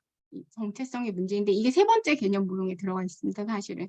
약간 나는 셀프가 있지만 나는 사회적으로 위치된 교사라는 그 나와 그 다음에 우리라는 I, my, I, me, we, you라는 정체성이 있거든요. 근데 이제 그 정체성이 있는데 지금 학계에서 생산하는 지식은요. 그러니까 너가 너 자신을 발견하려면 어떤 주어진 교사라는 사회적 정체성으로 벗어나서 너 자신에 온전히 집중해야 셀프 아이에 온전히 집중해야 너 자신을 발견할 수 있다는 게 지금 모든 그 편만한 이론이고 심지어 저희 딸이 고등학교 통합사회에 그렇게 나와요. 너 정체성을 발견하려면 제가 서론에 썼는데 모든 주어진 역할들을 벗어버리고 너 자신에 집중해라. 근데 그것이 그게 포스트 모더니즘에 기반한 이원론적 정체성인데 그것에 벗어나서 후기 근대 사회에서는 어떤 정체성을 추구해야 되면 제가 아까 말씀드린 관계적 정체성을 추구해야 되는 거예요. 그러니까 자기를 초월하려면 남이나 세계가 나한테 들어와야 되는 거거든요. 근데 그런 거를 하기 위해서 굉장히 중요한 게 우리를 한번 경험해 보는 거예요. 근데 저는 교원 정책이나 아니면 학교에서 정말 우리를 경험하게 해주는 교육들을 하고 있나? 이런 생각이 들어요. 그러니까 공동행위자성이 발현돼야 되거든요. 그러니까 공동의 목적을 위해서 굉장히 그것들을 표명할 수 있을 만큼 목표가 분명하고 조직화된 어떤 집단들 이런 공동체의 경험들을 해야지 사회적 정체성과 개인적 정체성이 분리되지 않고 지금처럼 이원화되지 않고 이게 통합이 되는 거예요. 내가 주어진 이 위치에서 이성애라는 독특한 캐릭터를 붙여다가 이 역할을 아주 그냥 아주 그냥 이성애만의 교사 정체성으로 이거를 통합시켜서 발현하는 것이 액터, 헌신적 행위자거든요. 그러니까 행위자가 층화되어 있습니다. 그러니까 프라이머리 에이전트, 코퍼레이트 에이전트, 그다음에 액터라고 해서 그러니까 1차적 행위자성, 그다음에 공동 행위자성, 그다음에 헌신적 행위자성. 근데 이 헌신적 행위자가 되기까지의 경험을 이런 가치들을 하는 것이 교육해야 될 수 있는 역할 아닌가? 그러니까 사회 불평등, 경제 불평등을 교육은 해결할 수 없지만 이런 우리의 경험을 이게 그냥 우연적으로 제공되는 게 아니잖아요. 굉장히 촘촘한 교육 과정을 개발하고 해서 제공되어야 되는 것인데 이 정체성의 문제에 대해서는 저 역시 많이 겪었던 딜레마였고 그래서 세 번째 개념 모형 한번 좀 읽어보시면 도움이 될 것 같습니다. 네, 이상입니다. 예, 감사합니다. 혹시 우리 이성애 박사님 답변에 대해서 토론자들 추가로 뭐 질문하시거나 코멘트 하실 내용이 있으신가요? 예, 뭐 일단 이게 이제 어쨌든 그 형태 발성론이 됐든 사실제론이 됐든 이게 이제 서구에서 가져왔던 이론이다 보니까 또 고민할 지점이 없는 건 아닌 것 같아요. 왜냐하면 이제 소위 관계제라든지 사회적 자본의 이런 개념들이 이제 들어왔던 맥락을 보면 서구의 양식 자체가 상당히 개인주의와 내지는 자유주의를 강화되어졌던 상황이고 한국 사회에서는 오히려 이제 공동체성이 전통적으로 강조되어 왔었고 집단주의라든지 우리의식이 되게 강하고 남 눈치를 많이 보는 그런 문화들 속에서 또 비교라든지 이런 것까지 나오고 있는 그런 상황이다 보니까 그러한 지점 안에서 이제 그러한 서구에서 상당히 강조되는 맥락과 한국 사회에서 이것들이 좀 다시 강조되어지는 맥락들에 대해서는 좀 고민해 볼 부분들이 있죠. 오히려 소위 사회적 자본을 서구에서 강조하지만 우리 사회에서는 제가 볼 때 학연이라든지 지연이나 혈연과 같은 부정적인 의미의 사회적 자본이라는 개념이 훨씬 더 좀 부작용을 일으키는 면들이 있지 않는가라는 이제 차원 안에서 좀 더 고민해 볼 부분이 있고요. 다만 이제 그래도 뭐 결국 학교가 관료 조직으로 바라보기보다는 그래도 공동체주의로 가져가되 다만 이 안에 이제 공화주의와 자유주의의 균형이라고 하는 것들이 만났을 때에 삼주체의 그 공동체죠. 그러니까 학교장의 공동체라든지 교사만의 공동체가 아니라 삼주체가 함께하는 공동체로서 좀 확장되고 열려있는 이 개념이 좀 잘 들어와야 기존에 있는 학교에 대한 어떤 변화가 만들어지지 않을까 이 생각이고요. 그다음에 이제 저는 학생과의 관계성의 문제를 이렇게 봅니다. 이제 최근 들어서 AI라든지 에듀테크 얘기가 되게 많아지고 있지 않습니까? 그러면 이제 결국 기술 교육에 대해서 어떤 잘 주입하고 반복 훈련을 시키고 학습시키게 하는 것들은 AI 영역으로 이제 앞으로 갈 가능성이 크다라고 봤을 때 그러면 교사가 할 수 있는 고유의 어떤 뭔가를 찾아 나가야 되는데 그것은 아마 이제 결국 뭐 예술의 영역이라든지 이성이 아닌 감성의 영역이라든지 시민성의 실천의 영역이라든지 혹은 의미와 만나는 어떤 수업이 될 수도 있고 관계에서 만들어지는 아마 수업 이 영역들은 AI가 할 수 없는 영역이기 때문에 오히려 우리 공교육에서 좀 더 강조했으면 좋겠다 이런 생각이고요. 이동엽 박사님께서 얘기하셨던 그 학습 공동체 내지는 그런 공동체가 정말 잘 돌아가는 실제가 얼마나 되는가 상당히 중요한 문제인 것 같습니다. 저는 뭐 이제 그 혁신학교나 이런 데에서 그래도 혁신학교도 뭐 무늬만 혁신학교다라는 비판들이 있지만 나름 이제 그래도 의미 있게 한 20% 정도 그렇게 잘 돌아가는 학교들을 보면은 그 지향점이 일단 그 문화의 어떤 변화, 개별화된 문화의 어떤 변화를 강조하고 학습 공동체라는 것들이 매우 중요한 축으로 보면서 이런 것들이 이제 일정하게 구현돼가는 뭐 남한산 초등학교라든지 뭐 조현 초등학교라든지 이런 이제 실제가 있고 다행인 것은 이제 그런 사례들이 최근 들어서는 뭐 혁신학교 일부 잘 나가는 혁신학교만에서 갖춰가야 할 모습이 아니고 전체의 모든 학교로 확장해야 하겠다라는 부분들 속에서 최근 들어서는 뭐 왜 이제 연구자들이라면 그래도 논문을 써야 된다라고 하는 부담이 있는 것처럼 교사들이라고 하면 그래도 학습 공동체에 참여해야 된다라고 하는 어떤 그런 부담감들이 최근에는 나오곤 있습니다. 그래서 이제 최근에 뭐 전문적 학습 공동체 이왕 교사들이 받아야 할 연수라면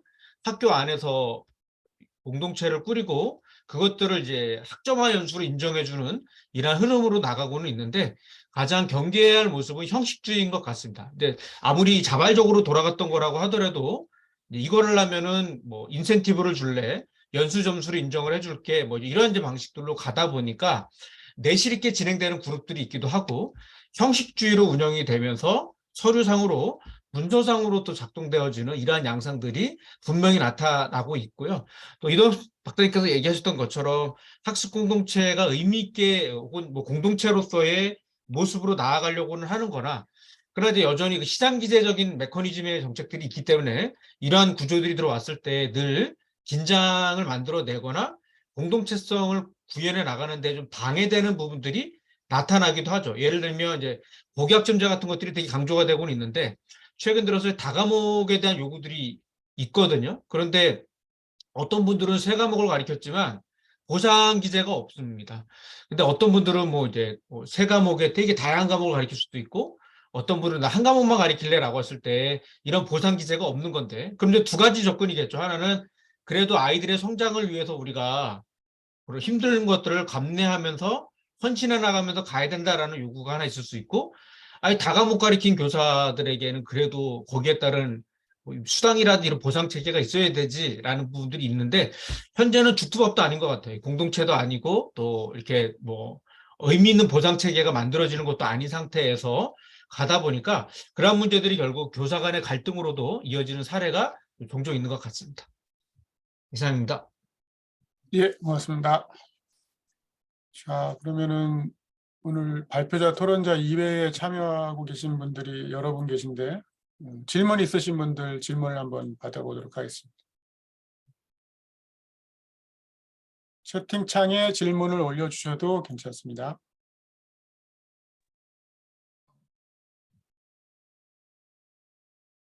자유롭게 부탁드립니다. 아, 여기 손을 드셨네요. 예, 예. 아, 네네. 저부터 하시죠. 말씀드려도 네. 네네네. 네, 안녕하십니까. 저는 서울대에서 교육행정전공으로 박사과정하고 있는 황정훈이라고 합니다. 개인적으로 교사이기도 해서 굉장히 박사님 오늘 귀한 발표를 흥미롭게 잘 들었습니다. 또 제가 오늘 세션 되게 기다렸던 이유가 다음 달 그 후속 학문 세대 세션에서 제가 이제 비판적 실제론 관점에서 실증주의적 사례 연구를 발표를 할 예정이거든요. 그러다 보니까 더 유의 깊게 들었는데요. 저는 두 가지 질문을 드리고 싶은데 그 전에 앞서서 이 비판적 실제론 관점에서의 그 실증주의적 질적 연구가 갖는 장점이 사회과학에서의 그냥 우리가 흔히 뻔히 진행되는 양적 연구의 한계를 인과 기제 발견 측면에서 좀 보완해 줄 수 있다라는 데 이제 장점이 있고 그래서 이 연구 방법론이 되게 신선하게 받아들여지는데 반대로 말하면 이게 또 공격받을 수 있는 지점이라는 생각이 들거든요. 그래서 제가 드리고 싶은 질문은 첫 번째는 이게 지금 박사님 하시는 연구를 제가 풀페이퍼를 다 읽어보지는 못했지만 아마도 뭐 사례 연구 혹은 문화기술지 연구처럼 보여지는데 이 박사님께서 이 관계제로 가는 이 발생 기제를 창출하는 어떤 그런 이게 관계제로 가는 발생 기제인지에 대한 판단은 어떻게 하셨는지가 되게 궁금하거든요. 왜냐하면 그 여러 가지 이제 비판적 실제론에서도 활용되는 다양한 연구 방법들이 있는데 뭐 제가 활용하고자 했던 인과적 과정 추적법 같은 경우에서는 아예 가설 검증을 할 수 있는 시스템화를 만들어 놓기도 하고 그래서 기제에 대한 판단을 연구자가 어떻게 하느냐가 저는 되게 중요하다고 생각이 들어서 그 맞습니다. 부분에 대한 질문을 드리고 싶고요. 두 번째는 이 그러니까 연구자께서는 어디까지 중범위를 가질 수 있다라고 생각을 하시는지가 궁금합니다. 그러니까 완전한 일반화가 아니라 특정 조건과 맥락 하에서만 일반화될 수 있다라는 이제 중범위라는 그 표현이 비판적 실제론에서 강조가 되는데 이 부분이 되게 많이 이제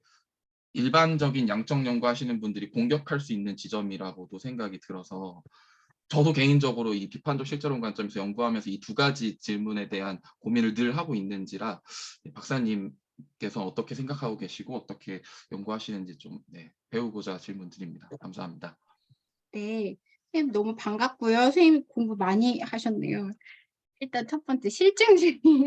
실증주의적 질적 연구할 때 그 실증주의라는 말이 영어로 empirical이라는 말이죠. positivist가 아니고 그렇죠. 경험적이란 말이죠.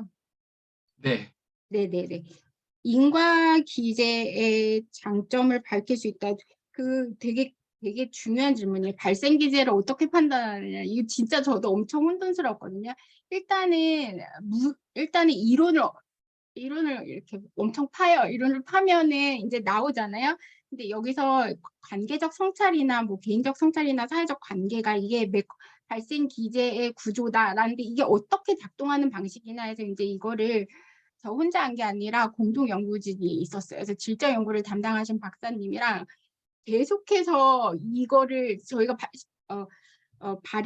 발견한 발생 기제들은 솔선수범이에요. 그러니까 섭님이 있어요. 솔선수범, 뭐 저두의 협력, 뭐 이런 것들이 있는데 이런 것들을 그 박사님이랑 끊임없이 조율했던 것 같아요. 끊임없이 조율을 한 다음에 그 다음에 이거를 선생님들 연구 참여했던 분들한테 다 돌렸어요. 그래서 어떤 분들은 이걸 빼라고 했고요. 어떤 분들은 이거를 더 보강해달라고 했고 그러니까 이론과 경험적 데이터의 삼각 검증을 통해서 계속해서 이것들을 발전시켰던 것 같아요. 그리고 전문가들한테도 또 이거를 보고 이거에 대해서 타당한지 한번 봐달라고 했었던 것 같아요. 그래서 그 시간이 굉장히 많이 소요됐던 것 같고요.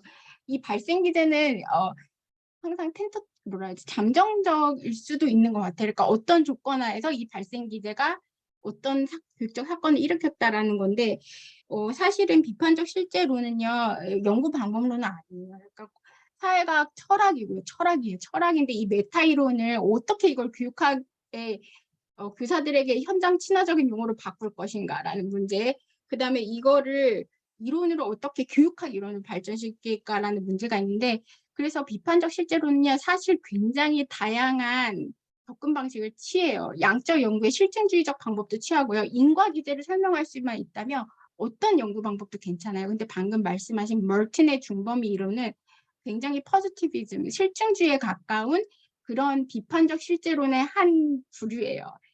한 지류고요. 제가 여기서 자세히 말씀드리지 못했지만 제가 지금 계속해서 말씀드렸던 것이 제가 지금 말하고 있는 용어는 경험적 영역이나 현상적 영역이 아니라 지금 실제적 영역의 추상적인 개념들을 얘기하는 겁니다라고 제가 계속 말씀드렸잖아요. 그게 지금 이 말인데요. 그러니까 결국 이거를 어떻게 하면 굉장히 쉽게 설명할 수 있을까요? 그러니까 초사실적인 발생 기제와 발생 기제에 대한 것이라는 거예요. 그러니까 초사실적이라는 것은요.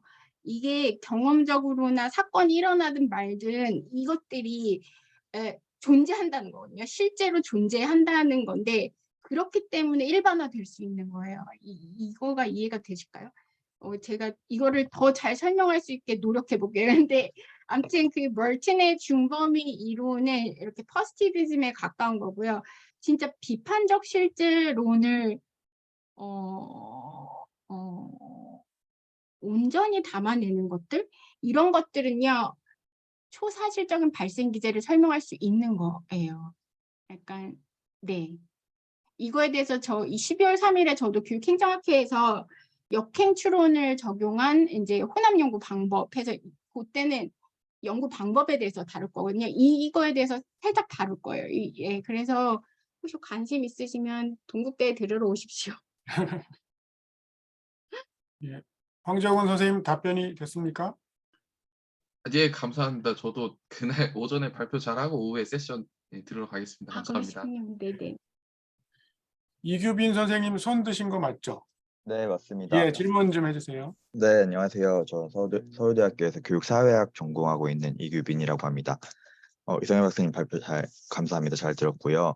저는 개념에 대해서 좀 질문이 있는데요. 관계제 개념에 관련해서 두 가지 정도 질문이 있습니다. 첫 번째는 관계선과 관계악을 나누는 기준이 혹시 있는지에 대해서 질문을 드리고 싶은데요. 제가 이제 도나티 많이 본 건 아니지만 도나티 논문을 봤을 때 갱스터 예시를 들면서 그들이 만들어내는 뭐 의리나 이제 그런 것들은 관계선이 아니고 관계악이다 이렇게 표현을 한 것 같아요. 근데 잘 생각해 보면은 그게 갱스터 내부에서는 관계선이 될 수 있지 않을까라는 생각도 들거든요. 그래서 도나티는 거기에 대해서 기준을 제시하고 있지는 않는 것 같아서 혹시 관계선과 관계악을 나누는 기준을 제시한 개념이 있는지 질문을 네, 드리고요. 있습니다. 2019년 네. 논문 보시면 될 것 같고요. 관계제의 속성과, 그러니까 실체는 속성과 인과적 힘과 조건이 있어야 되잖아요. 그래서 네. 도나티가 6가지 그 관계제의 조건을 제시했고, 이것들을 충족시키지 못하면, 그러니까 이동혁 박사님 말씀하신 대로 굉장히 관계는 연약합니다. 부서지기가 쉬워요. 진짜. 그러니까 이렇게 실제로 있다가 사그라들기도 하거든요. 그러니까 관계학이 순간적으로 발생해서, 그래서 그 6가지 조건을 충족시켜야 관계선이 되고, 그 다음에 관계제의 속성이 있습니다. 그래서 그 관계제의 속성도 충족시켜야 됩니다. 그래서 그것들은 이론으로 되어 있고요. 혹시 추가 질문을 드리자면은 음. 그 6가지 중에 한 가지라도 충족시키지 못하면은 관계악이 된다고 했잖아요. 근데 네. 저는 네. 그거에 대해서 저도 항상 그게 의문이에요. 정말 그걸까? 약간 그래서 혹시 그 스펙트럼이 있는 건 아닌지 이거 박사님 생각을 여쭙는 거거든요.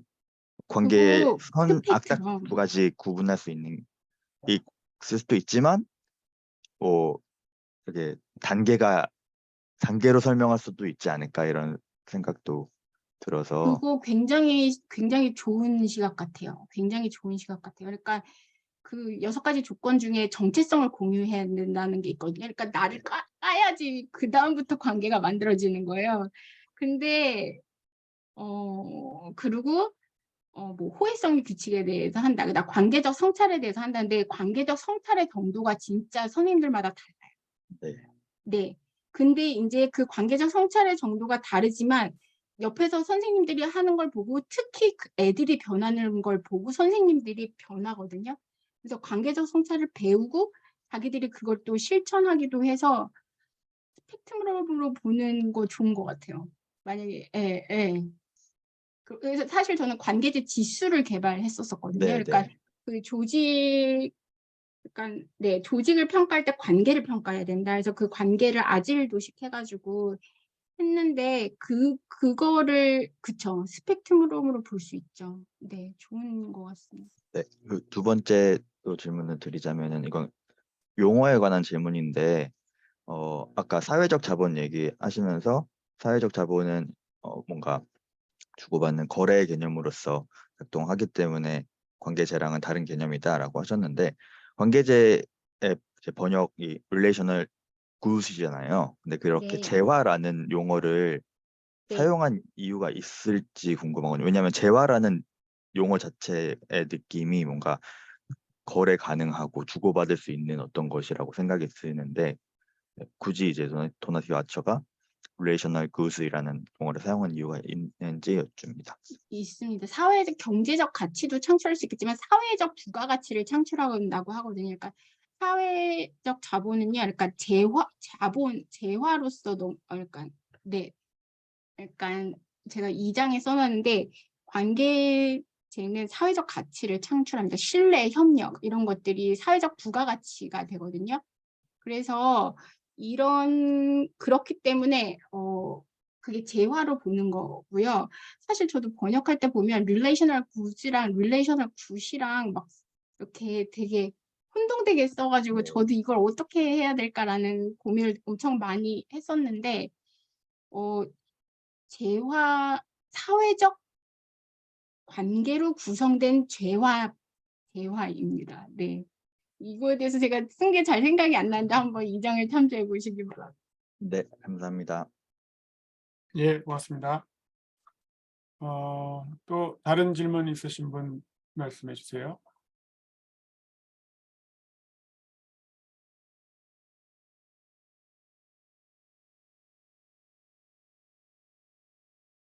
우리 저기 교원대 선생님 두 분이나 와 계신데 혹시 질문 없으십니까? 정세환 선생님하고 박진희 선생님.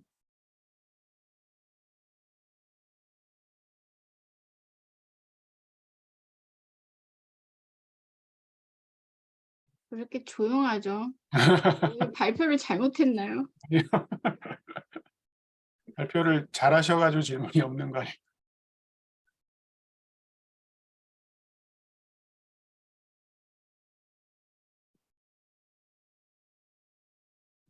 예, 질문이 오늘은 많이 채팅창에도 안 올라오고 없으시네요. 마지막 세미나라서 질문이 없으신가 봐요. 좀 질문은 아니고, 예. 사례 연구를 하신 학교가 사립인가요? 국공립인가요? 뭐. 일부러 사립했습니다. 사립인 거죠? 네, 관계제는 시간이 필요로 하거든요. 그죠. 예, 사립. 네. 이게 갑자기 궁금했습니다. 예. 네, 좋은 질문입니다. 예, 다른 질문이 없으신 것 같은데 혹시 질문 없으신가요? 질문이나 코멘트 아무 없으신가요? 이런 거 좀 틀린 것 같다라든지 좀 개발해 봐라라든지 뭐 그런 말씀 없으실까요? 모영민 박사님 뭐 없으세요? 없습니다.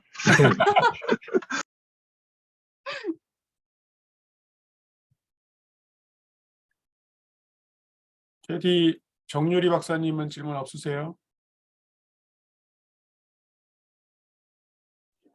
얼굴 좀 보여주세요. 네, 저도 좀 더 공부해서 다음에 질문 드리겠습니다. 예, 알겠습니다. 질문이 없으신 걸로 알고 예, 세미나를 정리를 해보겠습니다. 저 아까 우리 회장님께도 말씀해 주셨는데 올해 처음으로 시도한 세대교류 연구위원회가 총 4회에 걸쳐서 진행을 했습니다. 저도 뭐 거의 이제 위원장님이 다 어레인지하고 이제 해주셨는데 처음에는 이 참여도가 좀 있을까 좀 반신반의했었는데 회를 거듭할수록 많은 분들이 관심을 가져주셔가지고 다음번 우리 행정학회 내년에도 이 위원회가 계속 유지가 되고 이어져 나갔으면 하는 그런 바람이 좀 있고요. 아마 이 참여도로 봤을 때 그렇게 될 거라고 좀 생각을 하고 있습니다. 예.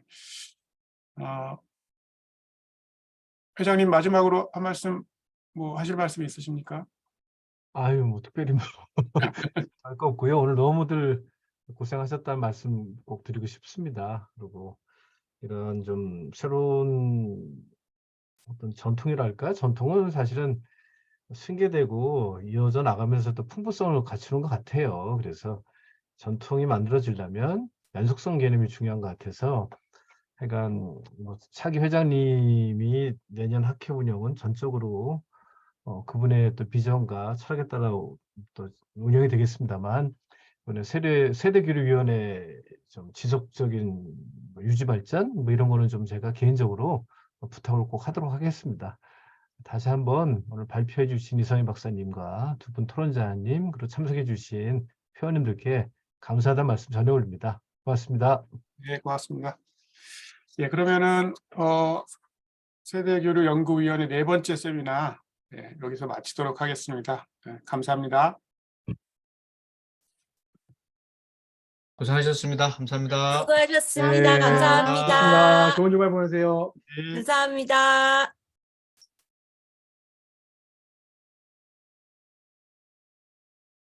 위원장님 고생 많으셨습니다, 올해. 아니, 강님 너무 수고하셨어요. 아닙니다, 진짜. 근데 거의 학술대회만큼이나 이번에 계속 세미나에 사람들이 네. 많이 오셔가지고 네, 정말 대단하신 것 같아요. 네. 부위원장님 감사합니다. 수고 많으셨어요. 고생 많으셨습니다. 교수님. 네. 네.